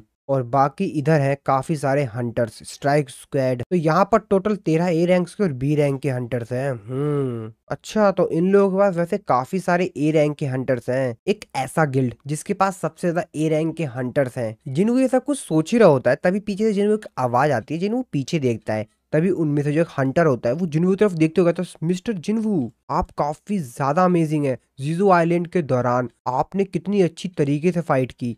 सभी हंटर्स भी जिन्वू को वहां पर देखकर काफी ज्यादा हैरान होते हैं और काफी ज्यादा खुश होते हैं। वो लोग पूछ रहे होते हैं कि आखिरकार आपने उन डार्क सोल्जर्स को किस तरीके से समन किया। नहीं नहीं नहीं, वेट वेट वेट वेट, क्या हमको उनको समन बीस्ट कहना सही रहेगा? तो क्या आज आप हमको लीड कर रहे हैं? तभी वहां पर एक और हंटर आती है और वो उन लोगों से बोलती है अरे रुको रुको रुको, क्या कर रहे हो तुम लोग, मिस्टर जिन्वू को इस तरीके से परेशान मत करो। जिसके बाद वो जिन्वू को अपना इंट्रोडक्शन देती है और वो बताती है अपना नाम वगैरह और उसको ये भी बताती है कि वो नाइट गिल्ड का जो इलाइट स्ट्राइक स्क्वाड है उसकी मेन हीलर है। और वो जिन्वू से कहती है कि जैसा कि आप लीडर हैं और मैं मेन हीलर हूँ तो क्यों ना हम दोनों ही अकेले चलते हैं और सभी को खत्म करते हैं। तो क्या आप भी ऐसे सोचते हैं? जिन्हों कहता है क्या। जिसके बाद जिन्हों नाइट गिल्ड का जो मास्टर होता है उससे बोलता है कि तुमने क्या अभी तक इसको बताया नहीं है? जिसपे वो बोलता है अरे नहीं कोई नहीं, मैं अभी इन सभी लोगों को बता देता हूँ। जिसके बाद वो इन लोगों के पास आता है, इन लोगों को बोलता है कि मेरा नाम पार्क जॉनसू है और आज की जो रेड है मैं लीड करूंगा। जिसको सुनकर बाकी सब जो हंटर होते हैं क्या सर आप फिर से मतलब मिस्टर जिन्वू नहीं करेंगे? अरे यार सच में सीरियसली? जिसके बाद उन लोगों को बताता है कि नहीं नहीं मिस्टर जिन्वू भी हम लोगों के साथ चलेंगे, लेकिन वो बैक लाइन के इंचार्ज हैं, वो हमको सेफ्टी प्रोवाइड करेंगे। अगर कोई दिक्कत होती है तो वो हमको वहां पर सेफली निकाल देंगे वहां से। तभी उनमें से जो हंटर होता है वो उससे कहता है क्या तुमको लगता है कि हमको किसी की जरूरत भी है कि हमको कोई प्रोटेक्ट करे? अब ये बात सुनकर जिन्वू को तो मुंह बन जाता है, कहता है भाई ये कौन है अब? जिसके बाद वो बंदा कहता है कि मिस्टर जिन्वू तो इलाइट स्ट्राइक स्क्वाड के मेंबर भी नहीं है और उनको क्या लगता है कि हम लोग कमजोर हैं। जिसके बाद गिल्ड मास्टर जो होता है वो कहता है कि हमारे जो हंटर है वो बस इस तरीके से बातें कर देता है, कोई नहीं यार कोई दिक्कत नहीं है। और वो जिन्वू को कहता है कि आप चिंता मत कीजिए, ये लोग कभी कभी थोड़ा बहुत लाइन से बाहर चले जाते हैं, इनकी बात को सीरियस मत लीजिए आप। जिन्वू कहता है ओ तो इसका मतलब ये है कि ये लोग सिर्फ कॉन्फिडेंट हैं। और उन सभी लोगों से कहता है कि चलो चलते हैं। फिर एक एक करके ये लोग गेट के अंदर चले जाते हैं। और इन लोगों की जो रेड है वो यहाँ पे स्टार्ट हो जाती है। इसके बाद हम लोग दूसरी तरफ हंटर एसोसिएशन का सीन देखते हैं, जहां पर जो उनका इमरजेंसी कॉल डिपार्टमेंट होता है हंटर एसोसिएशन का, उनके पास एक इमरजेंसी कॉल आती है। तो वहां पर जो कॉल पिक करने वाली रिसेप्शनिस्ट होती है वो कॉल को पिक करती है, वो कहती है कि हंटर एसोसिएशन की इमरजेंसी कॉल लाइन में आपका स्वागत है, बताइए मैं किस तरीके से आपकी मदद कर सकती हूँ। फोन की दूसरी तरफ से एक लड़की जो होती है वो चिल्लाते हुए कहती है, हाँ हाँ हाँ, मैं इस समय स्कूल में हूँ। वो कहती है हाँ हाँ, तो क्या हुआ। जिसके बाद वो बताती है कि यहाँ पर बाहर काफी सारे मॉन्स्टर्स हैं। वो कहते हैं क्या। वो भी अपने मन में सोच रहे थे कि मॉन्स्टर बाहर, क्या वहां पर कोई डंजन ब्रेक हुआ है। जिसके बाद वो उस लड़के से पूछते कि तुम कहाँ से बोल रही हो। वो लड़की बताती है कि मैं बाथरूम के अंदर छिपी हुई हूँ और मेरे जो फ्रेंड थे वो मेरे साथ थे, लेकिन वो लोग, और वो काफी ज्यादा डरी हुई होती है और काफी ज्यादा रो रही होती है। असिस्टेंट होती है, वो पूछती है कि वहां पर वैसे कितने मॉन्स्टर्स हैं। वो कहती है कि मेरे मेरे आसपास, मुझे नहीं पता, मैंने बस लोगों की आवाज सुनी और लोग चिल्ला रहे हैं कि वो मरने वाले हैं, मर रहे हैं। असिस्टेंट उसको कहती है कि शांत रहो, तुम आराम से एकदम, तुम कुछ भी जल्दबाजी मत करो, हंटर्स रास्ते में ही है, वो कुछ देर में वहां पर पहुंच जाएंगे, तब तक तुम अपने आप को एकदम शांत रखो। जिसके बाद वो लड़की बोलती है कि क्या सही में, तो इसका मतलब ये है कि मैं यहाँ से बाहर आ सकती हूँ। असिस्टेंट उससे पूछती है कि रुको रुको, मेरे को एक चीज बताओ, वैसे वो जो मैजिक बीस्ट हैं वो किस टाइप्स के हैं, क्या तुमको कुछ मालूम है। जिसपे वो कहते हैं कि हाँ हाँ हाँ, मैंने उनको इससे पहले टीवी पर देखा है, मैं उन लोगों का नाम भूल गई हूँ। लेकिन असिस्टेंट उसके ऊपर चिल्लाते हुए कहते हैं कि जल्दी जल्दी बताओ किस प्रकार से दिखते हैं, कैसे दिखते हैं, मेरे को बताओ कैसे दिखते हैं वो कैसे दिखते हैं वो बीस्ट। जिसपे लड़की उसको बताती है कि उनका जो शरीर है वो तो इंसानों की तरह है, लेकिन उनका जो फेस है वो काफी ज्यादा डरावना है और उनके जो स्किन का कलर है वो ग्रीन है। ये बात सुनने के बाद वो कहते हैं क्या, वो लोग ऑर्क्स हैं। तभी लड़की कहती है हाँ हाँ, याद आ गया, हाँ उन लोगों को ऑर्क्स कहते हैं। हम लोग उस बाथरूम के बाहर उसी ऑर्क को देखते हैं जो कि अपना वीपन लेकर आ गया होता है। उस पूरे वीपन पर पूरी तरीके से ब्लड लगा होता है। असिस्टेंट चिल्लाते हुए कहती है कि नहीं, निकलो वहां से, जल्दी निकलो, वो तुम्हारी स्मेल को सूंघ सकता है, निकलो वहां से जल्दी। वो लड़की चिल्लाते हुए कहती है कि मेरी हेल्प करो, मैं मरना नहीं चाहती, हेल्प, मेरे को बचाओ प्लीज, मेरे को बचाओ। दूसरी तरफ हम लोग स्कूल के अंदर ही बाकी सभी स्टूडेंट्स को देखते हैं जो कि काफी ज्यादा डर गए होते हैं, क्योंकि चारों तरफ बहुत ही ज्यादा बुरा माहौल हो गया होता है। चारों तरफ से बस चिल्लाने चीखने की आवाज आ रही होती है और चारों तरफ खून ही खून पड़ा होता है। सभी बच्चे स्कूल के बाहर भाग रहे होते हैं, गिरते पड़ते जैसे भी हो सके अपनी जान बचाकर वहां से भाग रहे होते हैं, बस किसी तरीके से वो निकल जाना चाहते हैं यहाँ से। पुलिस भी यहाँ पर आ गई होती है। उनमें से कुछ बच्चे तो कह रहे होते हैं कि मेरे फ्रेंड अंदर हैं, उनको बचाओ, लेकिन दूसरे स्टूडेंट्स कह रहे होते हंटर्स आ रहे हैं, वो लोग उनको देख लेंगे, अभी निकलो यहाँ से, अपनी जान बचा के निकलो। इस तरफ हम लोग मॉन्स्टर्स को देखते हैं, उन्हीं बीस्ट को, जिन्होंने काफी सारे लोगों को खत्म कर दिया होता है। उनमें से जो एक बीस्ट होता है वो दूसरे बीस्ट से कहता है कि मेरे को तो विश्वास ही नहीं हो रहा है, हमारे इतने सारे शिकार चले गए, हम उनका हंट नहीं कर पाए। तभी दूसरा यहाँ पर जो मॉन्स्टर होता है वो कहता है कि चिंता क्यों कर रहे हो, अभी यहाँ पर काफी सारे बचे हुए हैं, ऊपर चलते हैं, वो लोग ऊपर हैं दूसरे फ्लोर पर, और उन सभी को खत्म कर देते हैं। जिसके बाद हम लोग ऊपर वाले फ्लोर का सीन देखते हैं, जहाँ पर जो पूरी दीवारें वगैरह होती हैं वो पूरी तरीके से ब्रेक हो गई होती हैं, शीशे उसे पूरी तरीके से खराब हो गए होते हैं, मतलब जो पूरा फ्लोर का जो एरिया होता है वो पूरी तरीके से डिस्ट्रॉय हो गया होता है। और उसी फ्लोर पर हम लोग एक रूम के अंदर काफी सारे स्टूडेंट्स को देखते हैं, जिन्होंने वहां पर जो टेबल वगैरह, चेयर वगैरह, जितने भी बैठने वाले सामान होते हैं, जो कुछ भी पॉसिबल हो सकता था उससे उन्होंने गेट को पूरी तरीके से ब्लॉक कर दिया था, ताकि बाहर से अगर कोई ताकत भी लगाए तो भी वो अंदर ना आ पाए। और उन लोगों से जो भी हो सकता था अपने हाथ में उन्होंने वीपन वगैरह, कुर्सी वगैरह लेकर रख लिया था अपनी सेफ्टी के लिए। बहुत सारे बच्चे होते हैं इसके अंदर और सभी लोग डरे होते हैं काफी ज्यादा। तभी उनमें से जो एक मॉन्स्टर होता है वो वहां पर एंटर करता है और शीशा तोड़ देता है, जिसको देखकर सभी बच्चे काफी ज्यादा डर जाते हैं, काफी ज्यादा तेजी से चिल्लाने लगते हैं। वो लोग मतलब बहुत ज्यादा डर गए होते हैं एक्चुअल में। और वो मॉन्स्टर अंदर आता है, जिसको देखकर शकल पे भाई साहब पूरा ब्लड लगा होता है, और उसकी शकल तो काफी डरावनी होती है।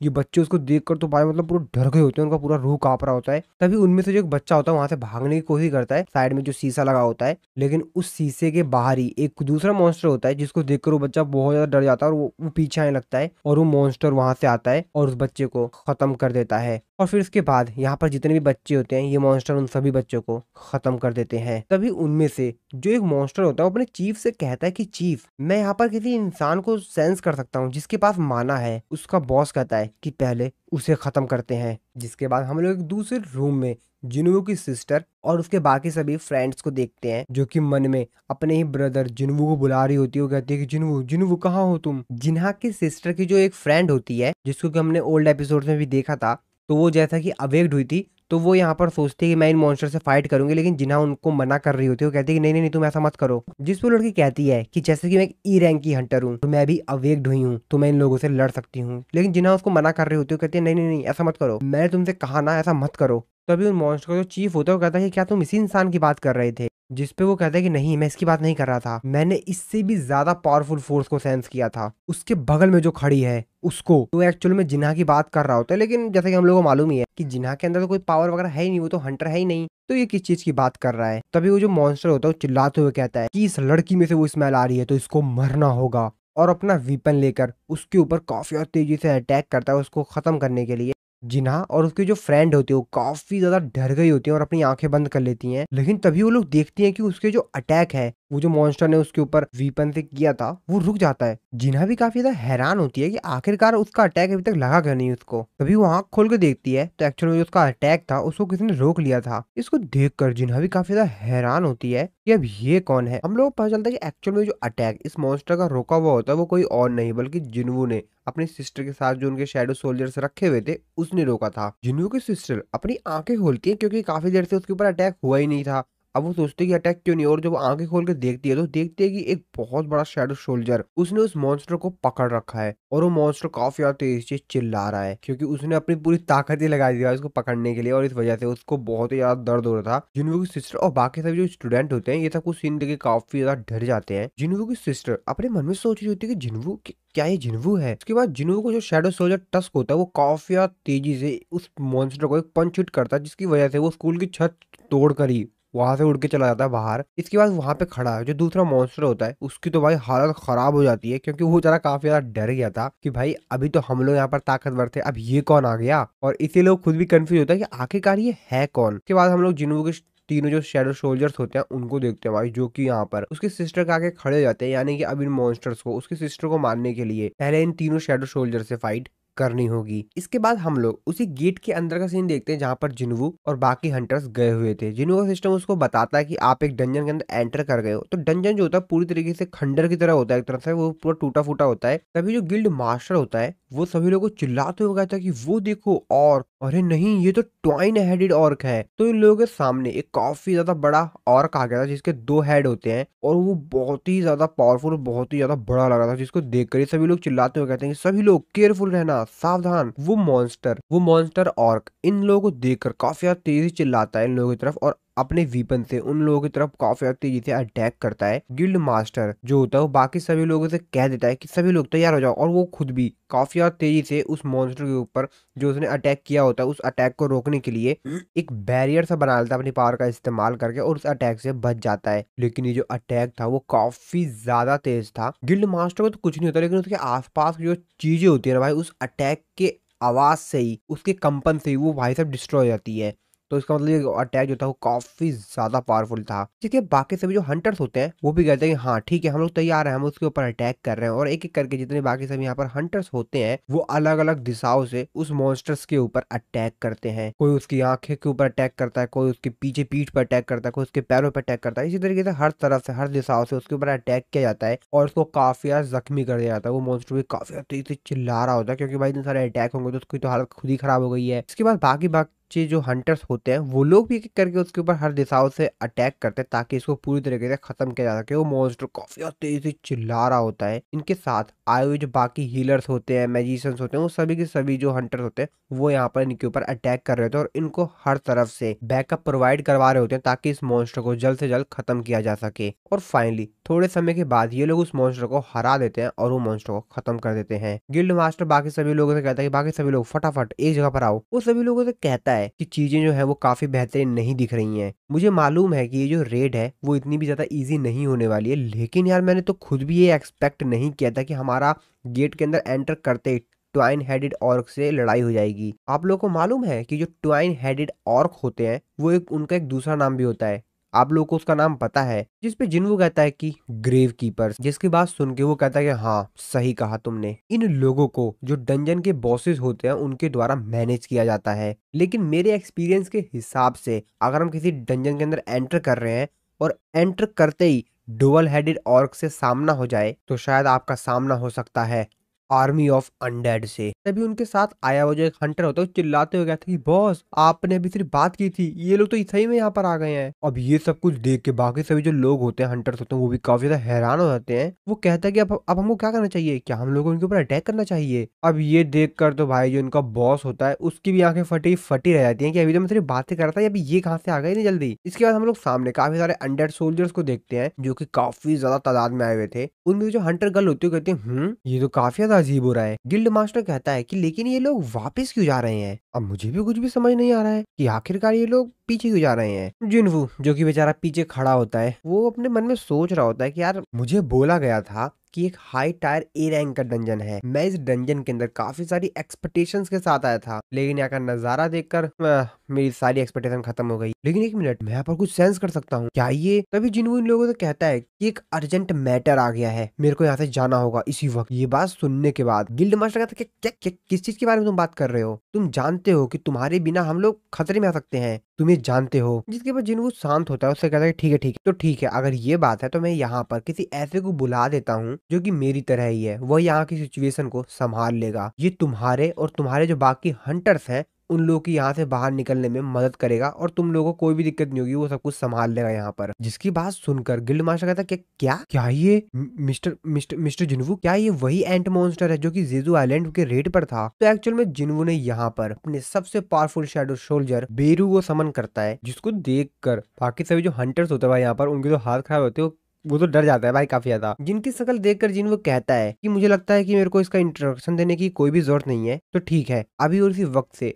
ये तुम्हारा ख्याल रखेगा। जिनू अपने शैडो सोल्जर बेरू को ऑर्डर देता है और उसे कहता है कि इंसानों की रक्षा करना। जिसके बाद बेरू जिनू से बोलता है कि बाकी लोगों का क्या करना है। तो एक्चुअल में बेरू इन हंटर्स को छोड़ के बाकी सभी जो यहाँ पर थे, यानी कि जो मॉन्स्टर्स वगैरह थे या जो अनडेड आर्मी थी, उनकी बात कर रहा था।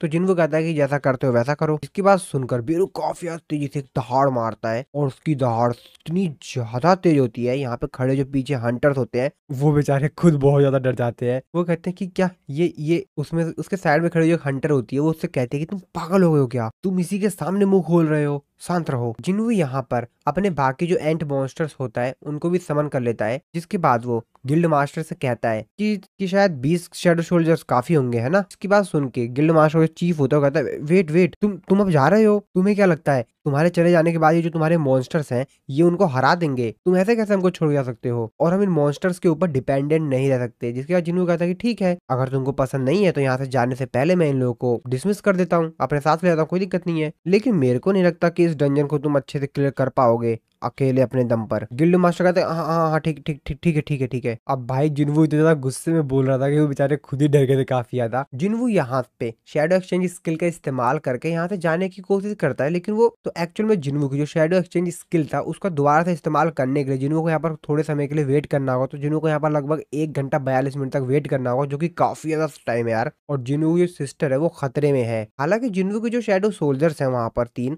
वो उनको संभाल लेंगे, लेकिन बाई चांस अगर उनसे ज्यादा पावरफुल कोई मॉन्स्टर आ गया वहां पर तो नहीं संभाल पाएंगे, उनकी भी एक लिमिट है, और अगर उनकी लिमिट से ज्यादा कोई पावरफुल मॉन्स्टर आ गया तो दिक्कत हो सकती है। और इसी बात का जिन्वू को डर था और इसलिए जिन्वू अपनी सिस्टर के पास जल्द से जल्द जाना चाह रहा था। जिन्वू कहता है डैम इट, आखिरकार अभी क्यों, और हरदम ये सब कुछ ऐसे ही समय पे क्यों होता है। जिसके बाद जिन्वू वहां से काफी ज्यादा तेजी से बाहर जाने लगा था डंजन से। तो गिल्ड मास्टर जो होता है वो कहता है कि ये तो सही में हमको छोड़ के चला गया। दूसरा हंटर कहता है कि बॉस वैसे हमको क्या करना चाहिए। गिल्ड मास्टर कहता है कि रुको रुको शांति रखो, मैं सोचता हूँ यार। जिन्वू काफी ज्यादा तेजी से डंजन से बाहर जा रहा था। तो जिन्वू का प्लान ये था कि वो इस जो गेट है वहां से डायरेक्टली बाहर चला जाएगा, अगर कोई भी मॉन्स्टर या कोई भी उसके रास्ते में आता है तो आज वो निपटेगा। और जिन्वू काफी ज्यादा गुस्से में था और काफी ज्यादा तेजी से वो डंजन से बाहर जाने की ट्राई कर रहा था। जिन्वू अपने मन में सोचते हुए कहता है कि मैं वो काफी ज्यादा तेजी से जिन्हा के जो सोल्जर्स हैं उनकी तरफ से सिग्नल आ रहे हैं, मेरे को जल्द से जल्द जिन्हा के पास जाना होगा, मेरे को काफी ज्यादा बैड फीलिंग आ रही है। जब जिन्वू आगे जा रहा होता तभी वो रास्ते में देखता है कि काफी सारे अनडेड मॉन्स्टर उसके सामने आगे होते हैं और उनकी जो संख्या होती है वो बहुत ही ज्यादा होती है। जिन्वू उन लोगों के ऊपर चिल्लाते हुए कहता है कि मेरे रास्ते से हट जाओ, और उन लोगों के ऊपर अटैक करने के लिए काफी ज्यादा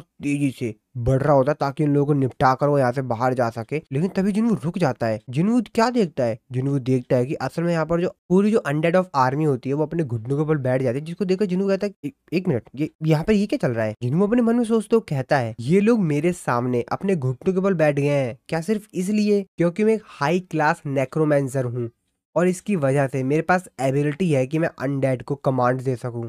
तो अब जिन्वू को भी इनके ऊपर अटैक करने का कोई फायदा नहीं है और इसलिए जिन्वू अपने फ्लाइंग शैडो सोल्जर कैजल को समन करता है और एक आवाज में ही कैजल यहाँ पर आ जाता है। जिन्वू काफी तेजी से एक काफी हाई जंप मारता है और डायरेक्टली कैजल के ऊपर जाकर बैठ जाता है। इसके बाद हम लोग डंजन के बाहर का सीन देखते हैं जहाँ से जिन्वू बाहर आ जाता है। तो एक्चुअल में वो वही गेट था जहां से जिन्वू और उसके जो बाकी जो हंटर्स थे वो एंटर हुए थे। तो जिन्वू उसी से बाहर आ जाता है। तो गेट के बाहर ऑब्वियसली लोग भी होंगे। लोग ऐसा कुछ देखे काफी ज्यादा हैरान हो जाते हैं भाई। वो फोन से अपने फोटो लेने जाते हैं, वो देखते हैं, वो कहते हैं वो देखो क्या वो सांग जिन्वू है। और जिन्वू अपने एक शैडो सोल्जर कैजल के ऊपर बैठकर वहां से उड़ के चला जाता है और यहाँ पर लोग सिर्फ उसको देखते रह जाते हैं। और कैजल इतना ज्यादा बड़ा था जिसको देखकर भाई जो लोग होते हैं तो काफी ज्यादा हैरान हो जाते हैं, क्योंकि उन लोगों ने शायद ही इतना बड़ा मॉन्स्टर पहले कभी देखा होगा और वो भी कंट्रोल्ड मॉन्स्टर, क्योंकि जिन्वू ने इसको कंट्रोल कर रखा है ना। जिन्वू अपने शैडो सोल्जर कैजल से कहता है कि मेरे को मेरी सिस्टर के पास ले चलो, जितनी जल्दी हो सके उतनी जल्दी। कैजल भी काफी तेज जिन्वू की सिस्टर की तरफ जाने लगता है। इस तरफ हम लोग जिन्हा के स्कूल का सीन देखते हैं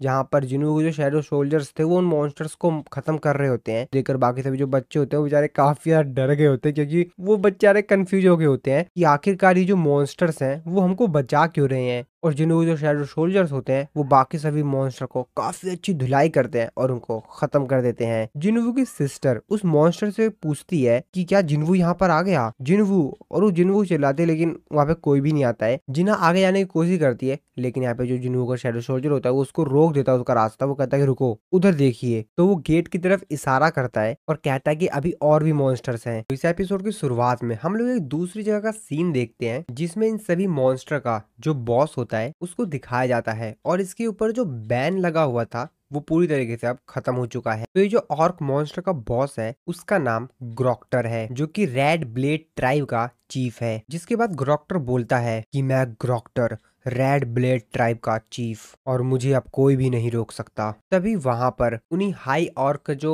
मॉन्स्टर होता है उनमें से एक आता है और वो ग्रोक्टर को बताता है कि ग्रोक्टर हाई ऑर्क वॉरियर्स का जो ग्रुप है वो इंसानों की मदद कर रहा है। इसके बाद उन्होंने कहते हैं क्या हाई ऑर्क वॉरियर कितने हैं वो, जिसपे वो बताता है कि सर वो 3 हैं। ग्रोक्टर गुस्से में कहता है कि ग्रेट ऑर्क वॉरियर हमारे ट्राइब को रोक नहीं सकते हैं, वो सिर्फ 3 हैं। तो चलो चलते हैं उनको खत्म करने के लिए, मेरे पीछे आओ। और ग्रोक्टर काफी ज्यादा गुस्से में कहता है कि चलो अब समय है उनको खत्म करने का। दूसरी तरफ हम लोग उसी डंजन में देखते हैं जहाँ पर जिन्वू ए रैंक के हंटर्स को छोड़कर आ गया था। वहां पे जो एंट मॉन्स्टर्स होते हैं वो यहाँ पर चारों तरफ छानबीन कर रहे होते हैं कि यहाँ पर कोई मॉन्स्टर वगैरह दिखे तो ये लोग उनको मार पाए, लेकिन बेचारों को यहाँ पर कोई भी नहीं मिल रहा होता है। और ये लोग रास्ता बना रहे होते हैं बाकी जो हंटर्स थे उनके लिए, ताकि ये लोग यहाँ से सेफली बाहर निकल पाए। हंटर्स जो कि यहाँ पर अपने मन में सोच रहे होते हैं कि यार मेरे को बाहर निकलना है, क्या हो अगर ये हमारे ऊपर अटैक कर दें तो। तभी उनमें से जो हंटर होता है वो अपने लीडर से पूछता है कि बॉस, वो अपने मन में सोच रहा होता है कि मेरे को यहाँ से जल्द बाहर निकलना होगा हम लोग को, क्योंकि बाहर रिपोर्टर्स हमारा इंतजार कर रहे हैं। नहीं,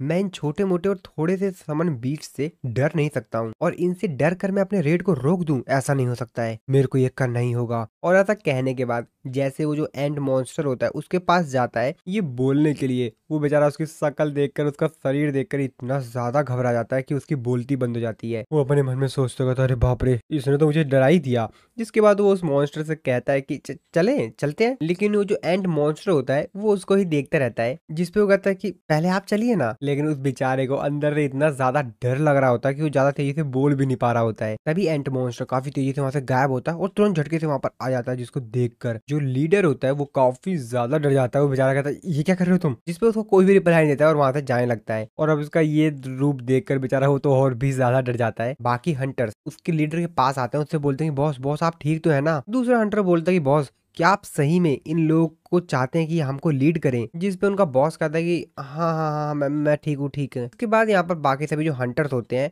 वो वहां पर एक चीज जो पड़ी हुई होती है उसको देखते हुए कहते हैं कि इस चीज को तो देखो इस चीज को। एक्चुअल में एक नाइट का हेड था जो कि काफी ज्यादा पावरफुल नाइट है। उनका बॉस कहता है कि जरा इसको तो देखो यार, उन लोगों ने कुछ सेकंड्स में इसको मार दिया और ये एक हाईएस्ट रैंकिंग बीस्ट है। मैं तो विश्वास ही नहीं कर सकता हूँ कि आखिरकार वो कितने ज्यादा ताकतवर है। बाकी सभी जो हंटर्स होते हैं वो आगे चले जाते हैं, लेकिन उनका जो बॉस होता है, लेकिन वो तो उस नाइट का जो हेड होता है उसको देखते हुए सोच रहा होता है कि वैसे हाईएस्ट रैंकिंग के जो बीस्ट होते हैं उनके जो ड्रॉप होते हैं वो काफी ज्यादा वैल्यूएबल होते हैं। ये तो काफी ज्यादा महंगा होगा है ना, क्या मेरे को अभी भी यहाँ पर इंतजार करना चाहिए, यहाँ से चला जाना चाहिए। तभी उनमें से जो बाकी हंटर्स जा रहे होते हैं उनमें से एक हंटर कहता है कि बॉस चलिए चलिए बाहर चलते हैं। जिस पे उसका बॉस कहता है "हाँ, ठीक है। और इस तरफ हम लोग जिन्हों की सिस्टर के स्कूल में देखते हैं, जहाँ पर जो जिन्हों के शैडो सोल्जर्स थे उन लोगों ने यहाँ पर बाकी मॉन्स्टर्स को तो मार दिया था, लेकिन ग्रोटर यहाँ पर आता है और उसको चैलेंज करता है और अपनी स्वॉर्ड उनकी तरफ देखते हुए कहता है कि आओ लड़ो मेरे से। बाकी सभी जो मॉन्स्टर्स बचे हुए होते हैं वो ग्रोटर यानी अपने बॉस को काफी ज्यादा उत्साह दे रहे होते हैं, कहते हैं ग्रोटर ग्रोटर ग्रोटर, फुल भाई जोश दे रहे होते हैं। उस बेचारे को अभी पता नहीं है भाई पिटने वाला ही है, चढ़ा लो भाई तुम सर पे चढ़ा लो इसको। जिसके बाद ग्रोटर जिनको को जो शैडो सोलर टस्क होता है उससे कहता है कि जो ऑर्क के शरीर पर जो टैटूज होते हैं वो सिंबलाइज करते हैं, वो ये दर्शाते हैं कि उस ऑर्क ने कितनी ज्यादा बैटलें जीती हैं, और इससे ये प्रूव होता है कि आखिरकार कितने सारे वॉरियर्स को किल किया गया है और कितना ज्यादा ताकतवर है वो ऑर्क। और तुम लोगों के शरीर को देखकर लगता है कि तुमने कुछ को तो मारा ही है, तो चलो ठीक है, तुम अपना जितना बेस्ट कर सकते हो उतना बेस्ट करना। आ जाओ हाई ऑर्क्स, तुमने इस फाइट को और भी ज्यादा थोड़ा सा इंटरेस्टिंग बना दिया है मेरे लिए तो। और ऐसा कहते ही इन लोगों के बीच फाइट स्टार्ट हो जाती है। तो ग्रोटर जो होता है वो जिन्हों के शैडो सोल्जर टस्क के ऊपर सबसे पहले अटैक करता है, और जो जिन्हों के बाकी शैडो सोल्जर्स होते हैं वो भी इस फाइट में एक साथ आ जाते हैं। तो यहाँ पर अकेला ग्रोक्टर और जिन्हों के जो बाकी तीनों शैडो सोल्जर होते हैं उनके बीच में पे फाइट होती है। ग्रोक्टर से कहता है तो तुम लोगों ने मेरी तलवार को ब्लॉक कर दिया, ये भी बुरा नहीं है लेकिन इतना भी बेहतरीन नहीं है। और फिर से वो उन लोगों के ऊपर काफी और तेजी से अटैक करता है। जिन्हों के शैडो सोल्जर्स उसके स्वॉर्ड के अटैक से घायल हो रहे होते हैं, लेकिन तुरंत हाथों हाथ वो लोग यहाँ पर रीजनरेट भी कर ले रहे होते हैं अपने शरीर को, यानी कि तुरंत हीलिंग कर ले रहे होते हैं बार बार। ग्रोक्टर को देखते हुए अपने मन में सोचते हुए कहता है कि क्या ये लोग किसी स्पेल के अंदर है क्या? इन लोगों के ऊपर क्या कोई स्पेल किया गया है? इससे कोई भी फर्क नहीं पड़ता है कि मैं इन लोगों को कितनी बार काट रहा हूँ, इसका कोई भी मतलब नहीं है। ये बार बार अपने आप को रीजनरेट कर ले रहे हैं। इसके जैसे पता नहीं कितनी बार कितने हजारों को मैंने ऐसे ही खत्म कर दिया है, लेकिन आज आज ऐसा क्यों नहीं हो रहा है? ग्रोक्टर के माइंड में एक आवाज गूंज रही होती है कि इंसानों को खत्म कर दो, इंसानों को खत्म कर दो। उसके दिमाग में ये बार बार बातें घूम रही होती है और उसका सर भी अब दर्द कर रहा होता है। ग्रोक्टर अपने मन में कह रहा होता है कि ये बहुत हो गया, ठीक है अब मेरे को ये फाइट खत्म करनी पड़ेगी जल्द से जल्द। और अगर ये लोग किसी स्पेल के द्वारा कंट्रोल किए जा रहे हैं, इनके ऊपर किसी प्रकार का मैजिक किया गया है, तो सबसे पहले मेरे को सॉर्सर को खत्म करना पड़ेगा जो कि इसके ऊपर स्पेल कर रखा है। क्या ये वही लड़की है? तो एक्चुअली जिन्वू की सिस्टर होता है, उसको लगता है कि जिन्वू की सिस्टर ने सब कुछ किया हुआ है, तो उसको देखते हुए कहता है कि क्या ये वही है? ये लड़की बचेगी नहीं। और अपने बाकी साथियों से कहता है कि उस लड़की को पकड़ो। उसके जो बाकी साथी होते हैं वो जिन्वू के जो शैडो सोल्जर्स होते हैं उनके ऊपर एक साथ अटैक कर देते हैं। ग्रोक्टर उन लोगों को बताता है कि हाई ऑर्क्स पावरलेस हो जाते हैं जब वो अपने आप को रीजनरेट करते हैं, यानी कि हाई ऑक्स जब अपने आप को रीजनरेट कर रहे होते हैं, हीलिंग कर रहे होते हैं अपने आप को, तो वो लोग उस टाइम पर, उस पर्टिकुलर टाइम पर वो लोग पावरलेस होते हैं और उसी समय हमारे पास मौका है कि हम उसके ऊपर अटैक करें। और वो लोग ऐसा ही करते हैं, वो लगातार जैसे अपने आप को रीजनरेट कर रहे होते हैं उनके ऊपर काफी तेजी से, बहुत तेजी, ज्यादा स्पीड से उनके ऊपर बार बार अटैक कर रहे होते हैं, जिसकी वजह से जिन्हों के शैडो सोल्जर्स चाह कर भी कुछ नहीं कर पा रहे होते हैं और उनको ब्लॉक कर लिया जाता है। लेकिन टस्क जो कि भाई बहुत ज्यादा ताकतवर है, उनको यार इन्होंने हल्के में ले लिया। तो टस्क जो बाकी मॉन्स्टर होते हैं उन लोगों की भाई काफी अच्छी से पिटाई करता है। लेकिन हाँ, उन मॉन्स्टर को ये बात भी पता लग गई थी कि इसको किस तरीके से हराना है, तो वो भी ये लोग अपने स्वॉर्ड से उसके ऊपर अटैक कर रहे होते हैं। और इस चीज का फायदा उठाकर जो ग्रोक्टर होता है डायरेक्टली जाकर जिन्हों की सिस्टर को पकड़ लेता है और उससे कहता है कि अच्छा तो वो तुम थी। वो जिन्हों की सिस्टर को देखते हुए कहता है कि मैं क्लियरली सेंस कर सकता हूँ कि तुम्हारे पास मैजिकल पावर्स है, तो अब तो मरो। और उसकी सिस्टर को मुंह दबाकर उसको खत्म ही करने वाला होता है। उसकी सिस्टर की भी काफी ज्यादा हालत खराब हो गई होती है, लेकिन तभी हम लोग दूर से आते हुए देखते हैं जिन्वू को। और जिन्वू भी काफी दूर है, लेकिन फिर भी ग्रोक्टर को एहसास हो जाता है कि कोई चीज बहुत ज्यादा पावरफुल उसके करीब आ रही है। उसके पूरे हाथ कांप रहे होते हैं और जैसे जैसे जिन्वू एकदम करीब आ रहा होता है उसके हाथ बहुत ज्यादा तेजी से कांप रहे होते हैं। उसको काफी ज्यादा डर लग रहा होता है और डर के मारे जिन्वू की सिस्टर को वो छोड़ता है। जिन्वू की सिस्टर नीचे जाके गिरती है और जिन्वू एकदम काफी ज्यादा क्लोज हो जाता है। जिन्हों की सिस्टर की जो फ्रेंड होती है उसके पास आती है और उसको संभालती है। और ग्रोक्टर जो कि काफी ज्यादा डर गया होता है, उसकी तो हालत खराब हो गई थी, वो कहता है कि कुछ कोई ऐसी चीज है जो कि मेरा सर वो मेरी तरफ ही आ रही है, बहुत ही ज्यादा डरावनी चीज। और जिन्वू एकदम क्लोज आ गया होता है। ग्रोक्टर अपने बाकी सभी साथियों को चिल्लाते हुए कहता है कि पीछे हटो सभी के सभी। लेकिन तब तक काफी ज्यादा देर हो गई होती है। जिन्वू वहां पर एंट्री लेता है, भाई इतनी तगड़ी एंट्री लेता है कि बेचारा यहाँ पर अब जिन्वू क्या एंट्री लेता है यार। जिन्वू जिस शैडो सोल्जर के ऊपर बैठ के आ रहा है ना, वही भाई इतना ज्यादा बड़ा है कि यहाँ पर चारों तरफ भाई धूल ही धूल हो जाती है। ये तीनों मॉन्स्टर तो साइड में गिरते हैं, लेकिन जो ग्रोक्टर होता है वो थोड़ा सा ज्यादा दूर जाके गिरता है। चारों तरफ धूल हो गई होती है, सभी बच्चे खांस रहे होते हैं। जिन्हों की सिस्टर जो होती है वो भी यहाँ पर खांस रही होती है। और तभी जिन्हों वो अपनी सिस्टर के पास आता है, उसके सर पे हाथ रखता है और अपनी सिस्टर से कहता है कि तुम अब सेफ हो। ग्रोक्टर के जो बाकी मॉन्स्टर साथी होते हैं भाई उनकी तो हालत मतलब खराब ही कर दी होती है जिन्हों ने, लेकिन जो ग्रोक्टर होता है वो उस अटैक से बच गया होता है, वो थोड़ा सा पीछे आ गया होता है। और जैसे भाई धूल सामने से हटती है, ग्रोक्टर सामने का नजारा देख कर काफी ज्यादा डर जाता है, क्योंकि जिन्नू को जो शैडो सोल्जर था भाई यहाँ पर, तो सामने होता है जिन्नू का शैडो सोल्जर काइजल भाई, जो कि बहुत ही ज्यादा बड़ा होता है। इसको देखकर भाई ग्रोक्टर की तो वैसे ही हालत खराब हो जाती है, और दूसरी तरफ वो जिन्नू को देखकर उसकी तो और भी ज्यादा हालत खराब हो जाती है भाई। जिन्नू भाई यहाँ पर फुल गुस्से में होता है। जिन्वू ग्रोक्टर डरते हुए जिन्वू को अपना इंट्रोडक्शन दे रहा होता है कि मैं ग्रोक्टर, चीफ ऑफ रेड ब्लेड। इसके आगे कुछ बोल पाता, तभी जिन्वू से कहता है कि तुम अपना मुंह बंद रखो और वहीं पर मेरा वेट करो। जिन्वू भाई फुल गुस्से में उसकी तरफ देख रहा होता है, तो ग्रोक्टर भी क्या करता है, वहीं पर शांत खड़ा रहता है। तो एक्चुअल में ग्रोक्टर भी भाई डर ही रहा होता है, उसकी भी हालत खराब होती है कि यार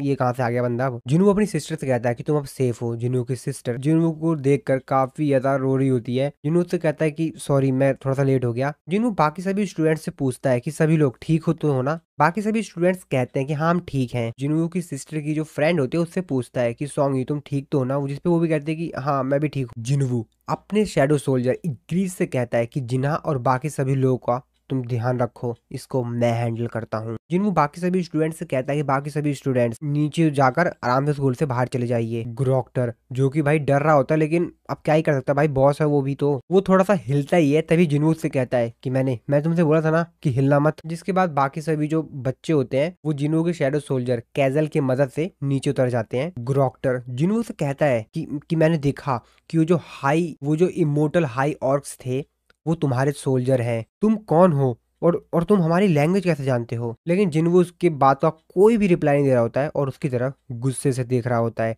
ग्रोक्टर जो कि समझ गया होता है और वो अपने मन में सोचते हुए कहता है कि ऐसा लग रहा है कि इसका आंसर देने का कोई भी इरादा नहीं है। जिसके बाद वो अपने बाकी सभी साथियों से कहता है कि इसके ऊपर हमला करो। तो सबसे पहला जो ऑर्क मॉन्स्टर होता है वो जिन्वू के ऊपर अटैक करता है और उसके पीछे दो और आ रहे होते हैं। तो जिन्वू सबसे पहले उसका हाथ पकड़ता है, जिस हाथ से उसने वीपन पकड़ा होता है, और उसके हाथ को भाई अपने ताकत लगा के इतनी तेजी से मरोड़ता है कि उसकी भाई हालत खराब हो जाती है उस ऑर्क की। तो वो चिल्लाते हुए कहता है मम्मी मेरी तो हालत खराब कर दी इसने। लेकिन जिन्वू कहाँ उसकी भाई कोई बात सुनने वाला था, जितनी देर चिल्ला ले पटक के जिन्वू उसको जमीन पे मारता है और उस बेचारे के ऊपर एक हैच के भाई लात मारता है और उसकी तो वहीं पर ही एंड हो जाता है। बाकी बचे जो दो मॉन्स्टर होते हैं भाई वो एक साथ जिन्वू के ऊपर अटैक करते हैं, लेकिन जिन्वू यहाँ पर अपने किल जो कि था द कमांडर टच को एक्टिवेट करता है और अपने हाथ से दूर से उन दोनों को पिचका देता है और उन बेचारों की इतनी गंदी वाली चीख निकलती है, लेकिन क्या ही करे, और जिन्वू उन दोनों को भी कर देता है काम। तो यहाँ पर बाकी जो ऑर्क्स होते हैं, यहाँ पर और भी ऑर्क्स आ गए होते हैं और वो लोग भी एक साथ जिन्वू के ऊपर अटैक करने के लिए जाते हैं, लेकिन जिन्वू उन सभी की गंदी वाली पिटाई करता है और उन सभी की रेल लगा देता है। तो जिन्वू का यहाँ पर भाई साहब पूरा हाथ सन गया होता है इन बेचारों को निपटाते निपटाते। फाइनली ग्रोटर बचा होता है,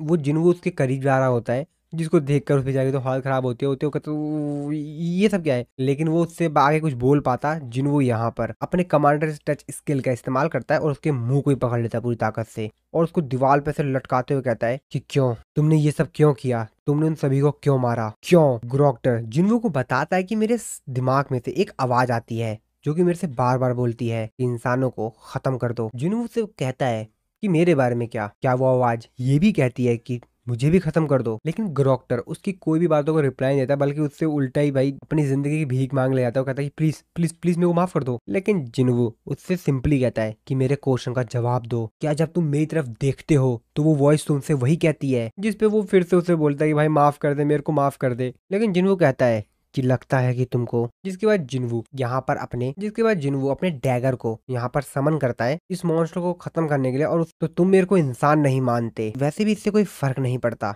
ठीक है मैंने तुम्हें माफ किया, लेकिन मैंने तुम्हें माफ किया इसका मतलब ये नहीं है कि तुमने जो यहाँ पर गलत किया उसके लिए मैं तुम्हें माफ ही कर दूं।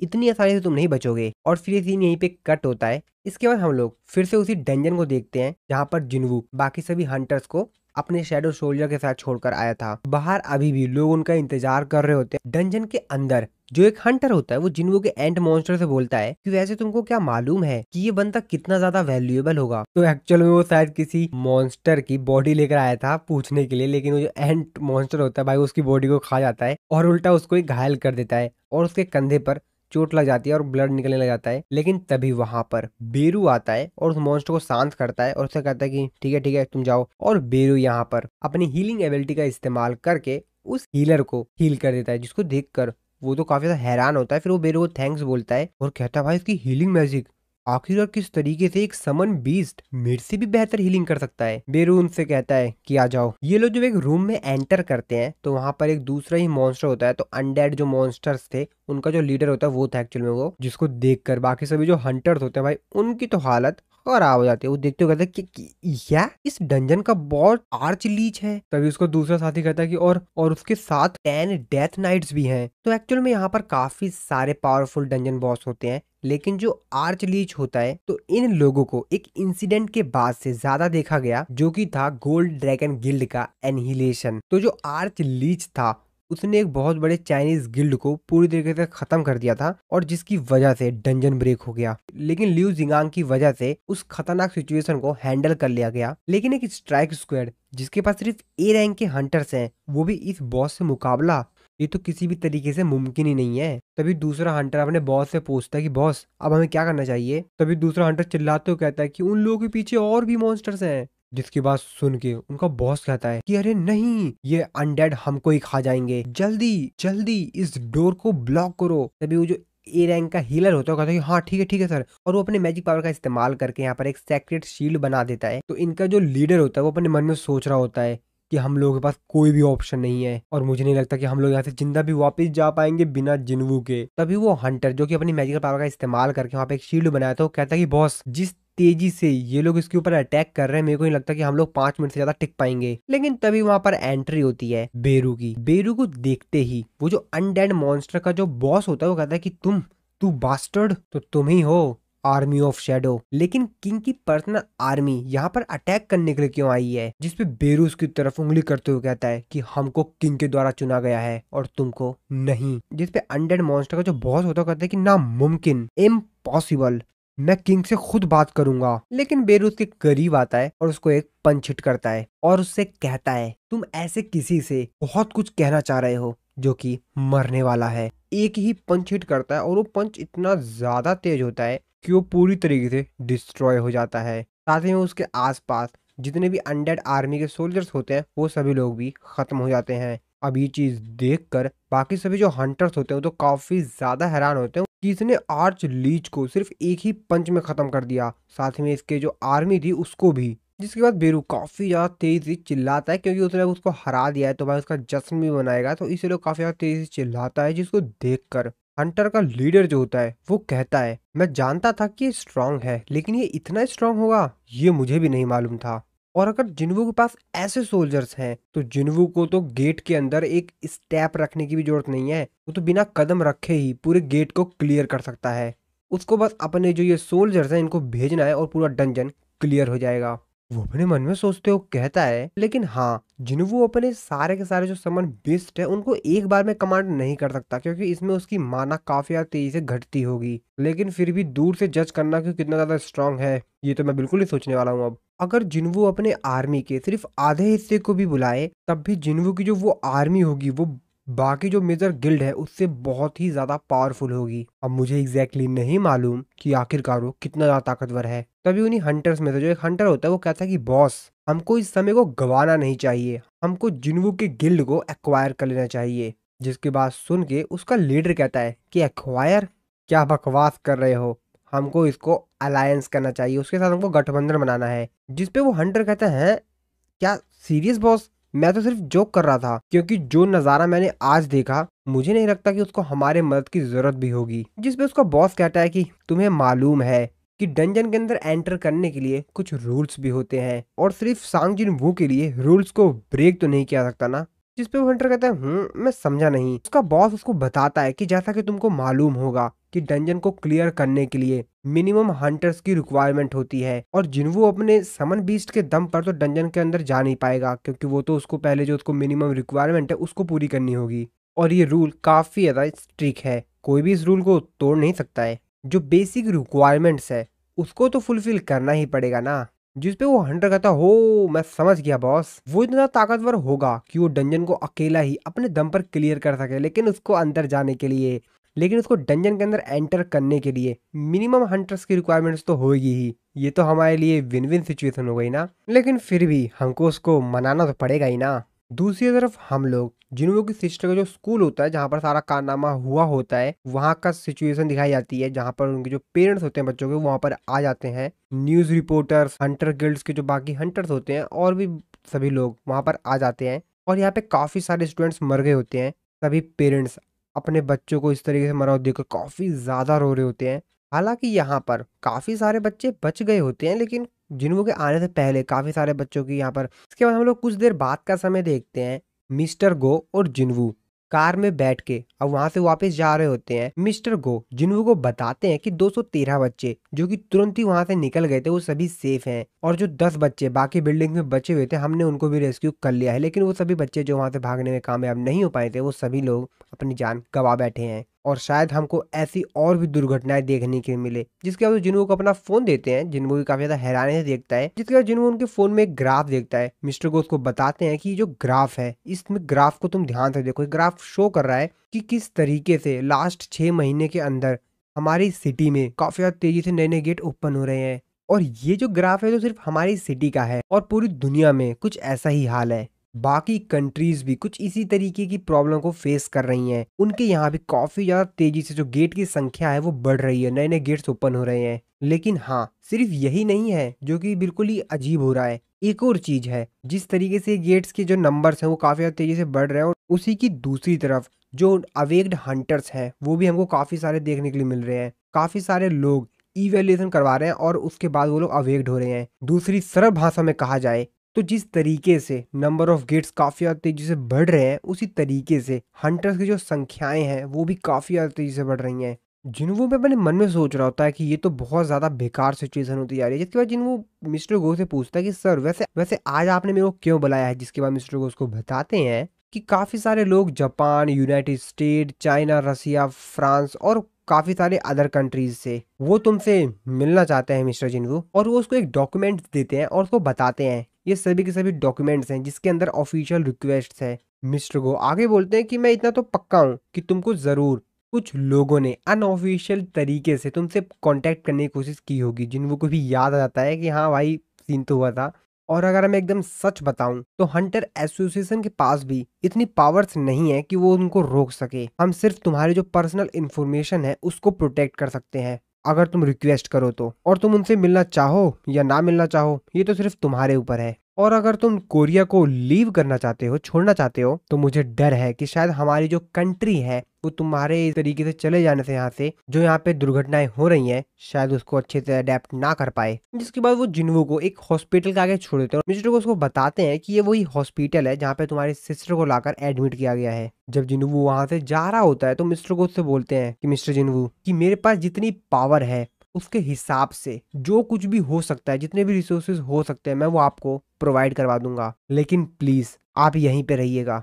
हमारी कंट्री के पास 10 ऑफिशियल एस रैंक के हंटर्स थे आपको मिलाकर, उनमें से 3 को हमने खो दिया है, 2 बीस्ट के हाथों मारे गए और 1 ने यूनाइटेड स्टेट चला गया। और हंटर एसोसिएशन इस मैटर को इग्नोर नहीं कर सकता। हम अपनी पूरी कोशिश कर रहे हैं कि ऐसा ना हो। तो प्लीज मिस्टर जिन्वू आप हमको बताइएगा अगर आपको कोई भी प्रॉब्लम हो तो। जिन्वू थोड़ा सोचता है फिर वो रिप्लाई देता है और कहता है कि अगर ऐसी बात है तो मैं चाहूंगा कि मैं हाई रैंक के जो गेट्स हैं उसके अंदर अकेला जाऊं, तो क्या आप मेरे लिए ऐसा कर सकते हैं।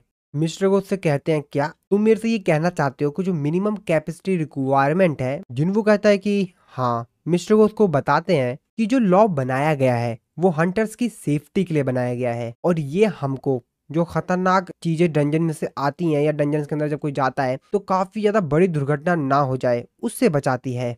इससे हंटर्स की जो जान है वो भी बचती है। तभी मिस्टर को कहते हैं एक मिनट, तो इसका मतलब इसीलिए तुमने अपना खुद का गिल्ड बनाया। जिन्वू कहता है कि बिल्कुल।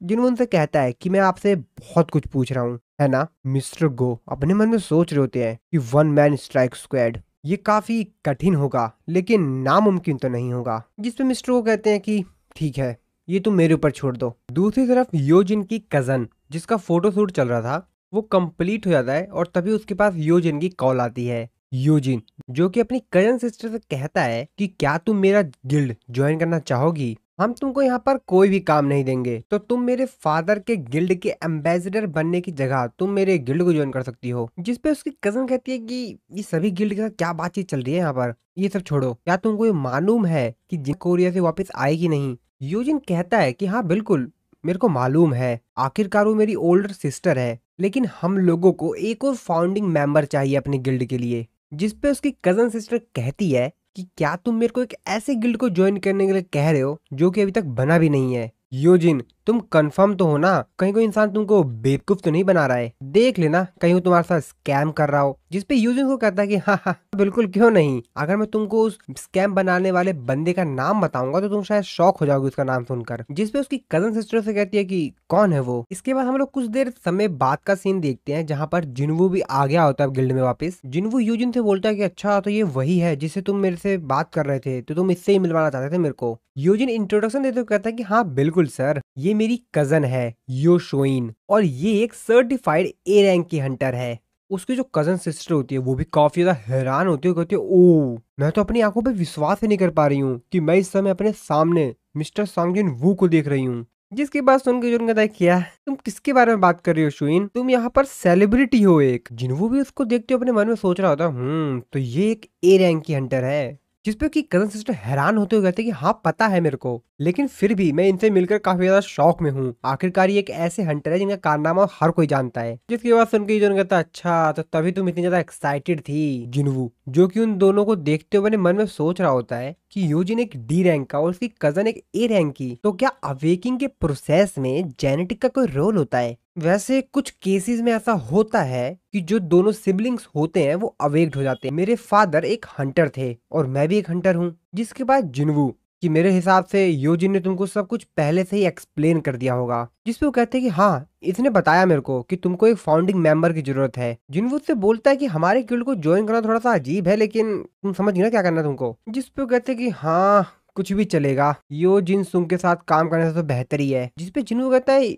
योजिन सुंग अब ये कौन है। योजिन जिनवू के पास आता है, उसके कान में बताता है कि एक्चुअल में ये मेरा ओल्डर ब्रदर है सर। तभी शोयून जिनवू से बोलती है कि क्या वैसे मैं एक सेल्फी ले सकती हूँ आपके साथ, ताकि मैं सोशल मीडिया पे इसको पोस्ट कर सकूं, अगर आपको कोई दिक्कत ना हो तो। दूसरी तरफ हम लोग हंटर एसोसिएशन में एक मीटिंग को देखते हैं। वो मिस्टर गो के ऊपर चिल्ला रहा होता है, उनको कह रहा होता है तुम पागल हो गए हो क्या, तुम चाहते हो कि हम समन बीस्ट को एक स्ट्राइक स्क्वाड के मेंबर की तरह मान लें। ये बिल्कुल बेकार की बात है और इसमें कोई भी सेंस नहीं है। हम इस बात को सिर्फ इसलिए माने क्योंकि सांग जिन वो ने अपनी खुद की एक गिल्ड बना ली है, और अगर ये एक प्रेफरेंशियल ट्रीटमेंट नहीं है तो मुझे नहीं मालूम। हंटर एसोसिएशन इसलिए एग्जिस्ट करता है क्योंकि वो सभी हंटर्स की भलाई चाहता है, ना कि सिर्फ सांग जिनवू की। तो प्लीज आप मुझे खुद ही समझाइए कि क्या है ये सब। जिसपे मिस्टर गोन से कहते हैं कि यस आप सही कह रहे हैं, ये एक प्रेफरेंशियल ट्रीटमेंट है। यहाँ पर उपस्थित यहाँ पर आए सभी लोगों से मैं एक क्वेश्चन पूछना चाहूंगा, सभी लोगों से, आप एक ऐसे ऑप्शन के साथ जाना चाहेंगे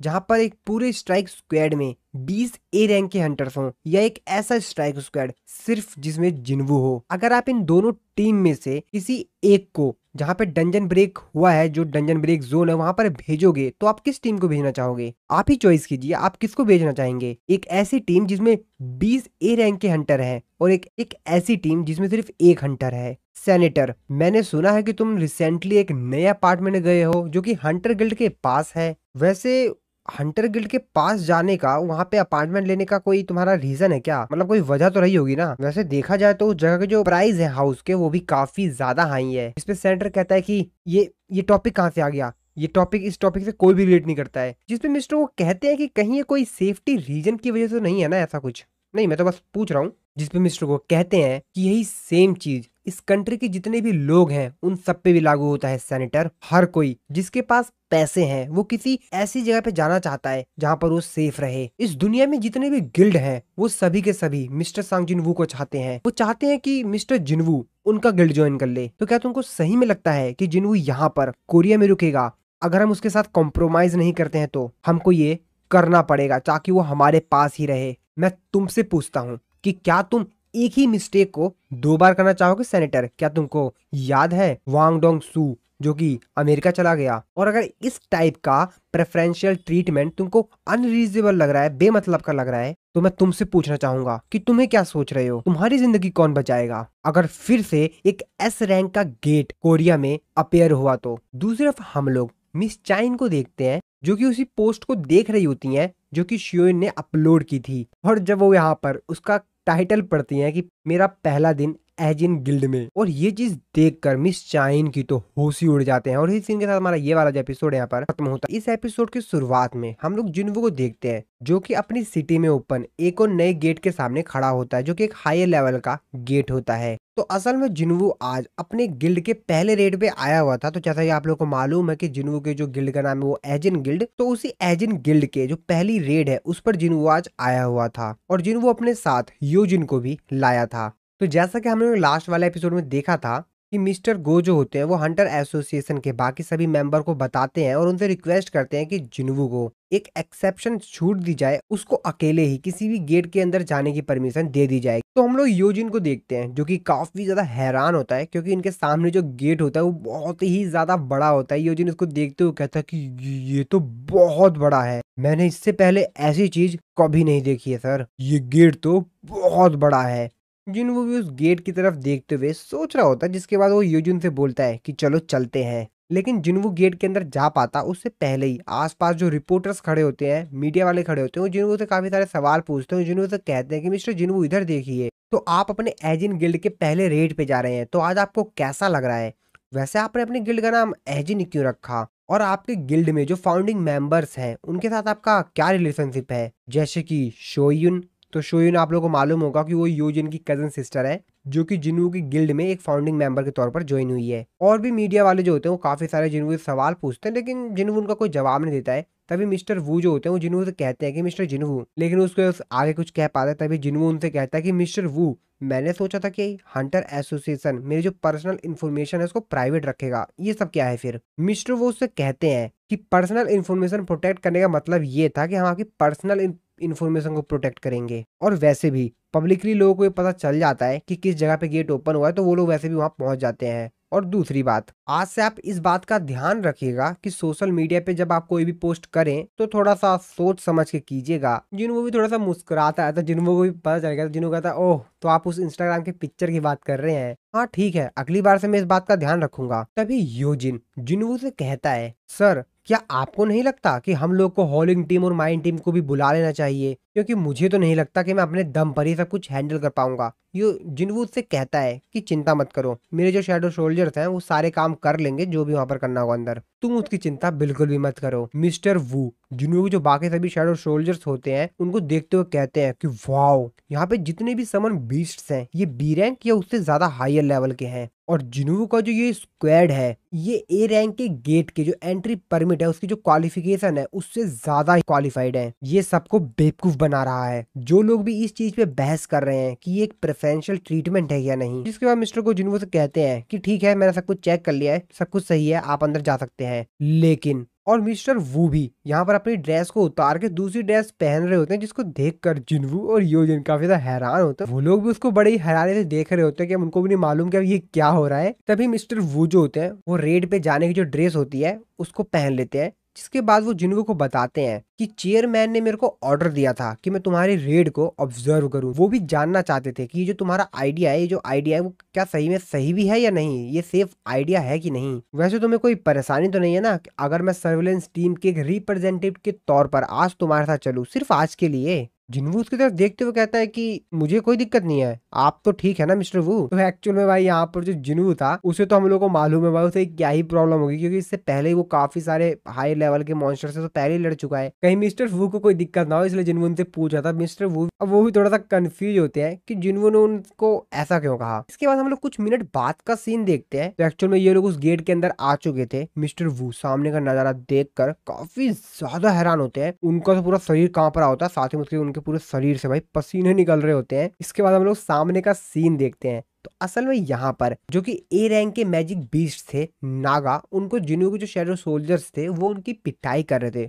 वो भी ऐसे नहीं कि बस मार रहे हो भाई, गंदी वाली पिटाई कर रहे थे उन बेचारों की। अब ये सीन देखकर मिस्टर वू तो काफी ज्यादा हैरान होते हैं, क्योंकि उनके अकॉर्डिंग जो ए रैंक के मैजिक बीस्ट नागा है वो बहुत ही ज्यादा ताकतवर है, लेकिन जिस तरीके से जिन्हों के शैडो सोल्जर्स उन बीस्ट की पिटाई कर रहे थे भाई, वो बहुत ही ज्यादा हैरान करने वाली बात थी। जिन्हों के सभी शैडो सोल्जर्स लगे हुए होते हैं, उनके हाथ जो भी मैजिक बीस्ट आ रहा होता है उनकी भाई गंदी वाली पिटाई हो रही होती है। उन बेचारों की तो हालत खराब कर दी होती है जिन्हों के शैडो सोल्जर से मार मार के उन लोगों को। जिन्हों के शैडो सोल्जर, टस्क, आयरन सभी लोग लगे होते हैं, जिनको जो सा बीस्ट मिल रहा होता है वो उनकी भाई गंदी वाली पिटाई कर रहे होते हैं। मिस्टर वू अपने मन में सोचते हो कहते हैं कि यहाँ तक कि जो सबसे बेहतरीन हंटर्स होते हैं, जिनके पास exceptional combat and magical skill होती है, वो भी इन मॉन्स्टर से लड़ने के लिए बहुत ही ज्यादा प्रॉब्लम का सामना करते हैं। उन्हें भी काफी ज्यादा कठिनाइयां होती हैं इन मॉन्स्टर से लड़ने के लिए। लेकिन ये जो बीस्ट्स हैं, इनका जिन्हों के शैडो सोल्जर आर्मी से तो कोई मुकाबला ही नहीं है, कोई बराबरी ही नहीं है, क्योंकि जिन्हों के जो शैडो सोल्जर्स हैं वो लगातार अपने आप को रीजनरेट कर रहे हैं। तो एक्चुअली जिन्हों के शैडो सोल्जर्स थे वो अपने आप को बार बार हील कर रहे थे। तो जैसे ही वो मॉन्स्टर जिन्हों के शैडो सोल्जर्स को थोड़ा सा भी घायल कर रहे थे, वो अपने आप को तुरंत हील कर ले रहे थे, फिर रीजनरेट कर लेते अपने आप को और फिर उनकी पिटाई कर रहे थे। मिस्टर वो आगे कहते हैं, लेकिन उनमें से एक स्पेशली ये वाला, तो वो यहाँ पर इग्रीस की बात कर रहे थे। तो जैसा कि आप लोगों को मालूम है, जिन्हों को जो शैडो सोल्जर इग्रीस है वो स्वॉर्ड मैन है, वो काफी ज्यादा शार्प है। उसकी जो स्वॉर्ड मैन की जो स्किल है उसमें, तो अपनी जो स्वॉर्ड स्किल थी उसकी मदद से यहाँ पर जितने भी मॉन्स्टर्स थे भाई, उनमें से मतलब बहुत सारे मॉन्स्टर्स थे, उनको एक ही बार में काफी ज्यादा तेजी से स्वॉर्ड घुमा रहा था और भाई सबको एक ही बार में खत्म कर दे रहा था। मिस्टर वो अपने मन में सोचते हो कहते हैं कि सिर्फ हाईएस्ट लेवल के जो मेज होते हैं, सिर्फ वही लोग लाइटनिंग मैजिक का इस्तेमाल कर सकते हैं। लेकिन ये जिस तरीके से जितनी बार भी अपनी स्वॉर्ड को घुमा रहा है, हर बार काफी ज्यादा पावरफुल है। और जिन्हों का शैडो सोल्जर इग्रीस, उसके सामने काफी सारे मॉन्स्टर्स आ जाते हैं और वो अपनी स्वॉर्ड घुमाता है, उसमें से भाई लाइटनिंग की स्पीड से लाइट निकलती है और जितने भी मॉन्स्टर्स उसकी स्वॉर्ड के सामने आ रहे होते हैं उन सबको एक ही बार में खत्म कर देता है। मिस्टर वू ये नजारा देखकर काफी ज्यादा हैरान होते हैं भाई, उनके पूरे शरीर से पसीने छूट रहे होते हैं। अपने मन में सोच रहे होते हैं कि क्या ये एक ए रैंक का है? नहीं नहीं नहीं नहीं, जरूर ये उससे ज्यादा हायर रैंक का होगा। क्या मैं इससे जीत भी पाऊंगा अगर मैं 1-on-1 फाइट करूं तो इससे? अब मुझे तो भाई ये समझ में ये नहीं आ रहा है कि मिस्टर वो ऐसा सोच ही क्यों रहे हैं। भाई अगला एक स्ट्राइक मार रहा है और उतने सारे मॉन्स्टर्स को निपटा दे रहा है। तभी वहां पर जो एक मॉन्स्टर की बॉडी पड़ी हुई होती है, उसके पास जिन्हों को जो एक शैडो सोल्जर होता है एंड मॉन्स्टर में से, वो आता है और उसको खाने लगता है। जिन्हों तभी उसके पास आता है और उसको खींच के भाई एक किक मारता है और वो बेचारा जो जिन्हों को शैडो सोल्जर होता है काफी ज्यादा दूर जाके गिरता है। उसको जिन्हों कहता है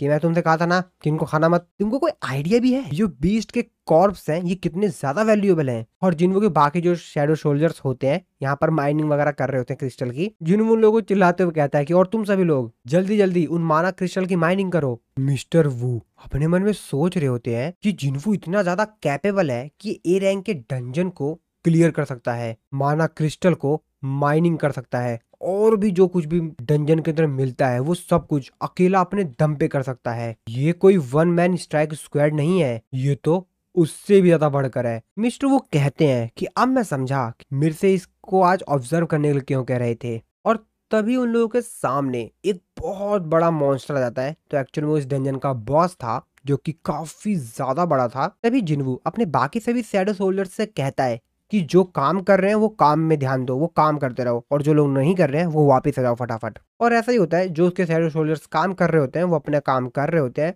क्रिस्टल की माइनिंग कर रहे होते हैं और भी जो भी काम कर रहे होते हैं, और जो बाकी शैडो सोल्जर उसके फ्री होते हैं उन लोगों को वापस बुला लेता है। जिसको देखकर मिस्टर को तो और भी ज्यादा हैरान हो जाते हैं। वो जिन्वू से कहते हैं कि आखिरकार तुम सभी को वापस क्यों बुला रहे हो? तुम्हारे जो समन बीस्ट्स हैं वो इतने ज्यादा ताकतवर हैं कि वो बॉस को अपने दम पर खत्म कर सकें। जिसपे जिन्वू अपना डैगर निकालते हुए मिस्टर वू से कहता है कि शैडो सोल्जर्स पे ज्यादा रिलाई करना, ज्यादा डिपेंडेंट होना मुझे आलसी बना देगा। और अपना डैगर लेकर काफी ज्यादा तेजी से वो जो इस डंजन का बॉस होता है उसके ऊपर अटैक कर देता है। जिन्वू काफी ज्यादा तेजी से उसके ऊपर चढ़ता है और काफी ज्यादा स्पीड से उसके सर के पास जाता है और वहां पे कट लगाता है और उसको खत्म कर देता है। अब भाई ये वाला नजारा देखकर मिस्टर वू के तो होश ही उड़ जाते हैं, क्योंकि भाई जिन्वू ने यहाँ पर एक ही हिट में उस बॉस को हरा दिया था।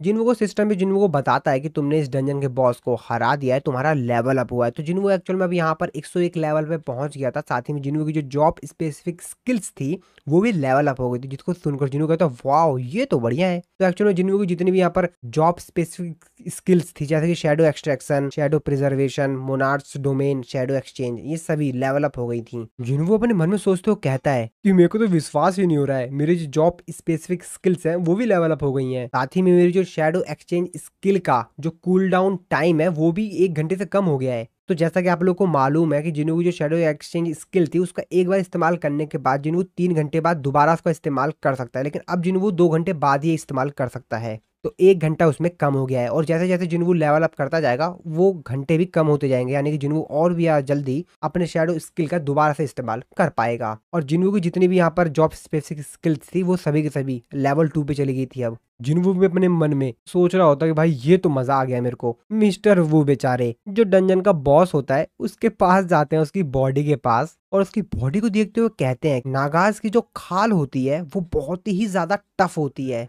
और उनको शील्ड्स और आर्मर से भी जल्दी उनको डिस्ट्रॉय नहीं किया सकता है। लेकिन भाई इसने तो सिर्फ 2 डैगर का अटैक किया उसके ऊपर और उसको चीर दिया। तभी उस साइड में देखता है तो उसकी आंखें और भी ज्यादा खुल जाती हैं, क्योंकि एक्चुअल में भाई जिन्वो ने यहाँ पर जो डंजन के बॉस को भी हराया था उसके पास जाता है और उसको हराइस बोलता है, जिसकी वजह से उसके अंदर मूवमेंट होने लग जाती है। तो हम लोग को तो मालूम ही है कि अब जिन्वो इसकी जो शैडोज है उसको अपनी शैडो आर्मी में ऐड करना चाहेगा और फिर ऐसा ही होता है। तो जो इस डंजन का बॉस होता है वो जिन्वो के शैडो सोल्जर में कन्वर्ट हो जाता है। जिन्वो उसको देखते हुए कहता है कि इसकी जो रैंक है वो टस्क जितनी ही है, लेकिन जो इसका लेवल है वो 13 है। मेरे हिसाब से वैसे ये ज्यादा ताकतवर था जब ये जिंदा था, अब उतना ज्यादा ताकतवर नहीं होगा, लेकिन ये थोड़ा सा छोटा नहीं है, क्योंकि आमतौर पर जब मैं किसी भी चीज की शैडो एक्सट्रैक्ट करता हूँ तो वो उसी साइज में होता है जिसमें वो मरा होता है। शायद ये मैजिक का इस्तेमाल करके बड़ा हुआ हो और ये इसकी नॉर्मल फॉर्म हो। मेरे को लगता है कि वैसे इसमें से काफी अच्छी अमाउंट ऑफ माना निकल रही है। मेरे हिसाब से ये टस्क जितना ही स्ट्रांग होना चाहिए। चलो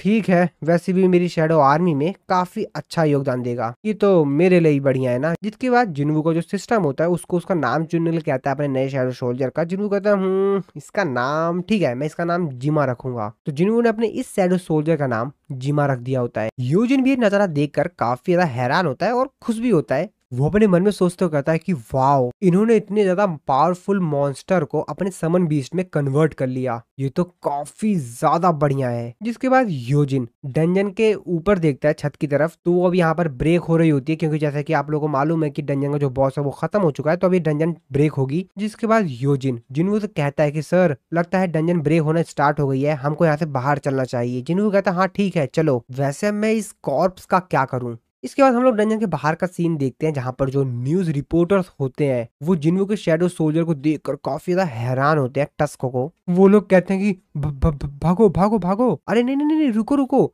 ये तो जिन्वो का समन बीस्ट है। और फिर वो लोग फटाफट उसकी फोटो खींचने लग जाते हैं और कहते हैं कि इसका मतलब ये है कि इसने ए रैंक के गेट को क्लियर कर दिया है। और फिर फटाफट सभी लोग उसकी फोटो खींचने लग जाते हैं। जिन्वो को जो शैडो टस्क होता है वो भी भाई काफी ज्यादा खुश होता है। योजिन जिन्वो से कहता है कि सर मुझे लगता है कि उस तरफ और भी रिपोर्टर्स हैं। जिन्वो कहता है हाँ सही कहा, ऐसा लगता है कि सभी लोग तुम्हारी जो पहली रेड है उसमें काफी ज्यादा इंटरेस्टेड है, ये तो थोड़ा सा ज्यादा हो गया। इसके बाद हम लोग मिस्टर वू को देखते हैं, जो कि ये सारी कहानी यहाँ पर मिस्टर गो को बता रहे होते हैं और वो कह रहे होते हैं कि सर हाँ ये सब हुआ। मिस्टर गो भी कहते हैं हो अच्छा ये सब हुआ है। मिस्टर गो कहते हैं कि वैसे तुमने काफी सारी अलग अलग रेड्स को देखा होगा इन काफी सालों में मिस्टर वू, तो मैं समझ गया हूँ तुम्हारी रिपोर्ट सुनने के बाद कि आखिरकार तुम इतने ज्यादा आश्चर्य में क्यों हो।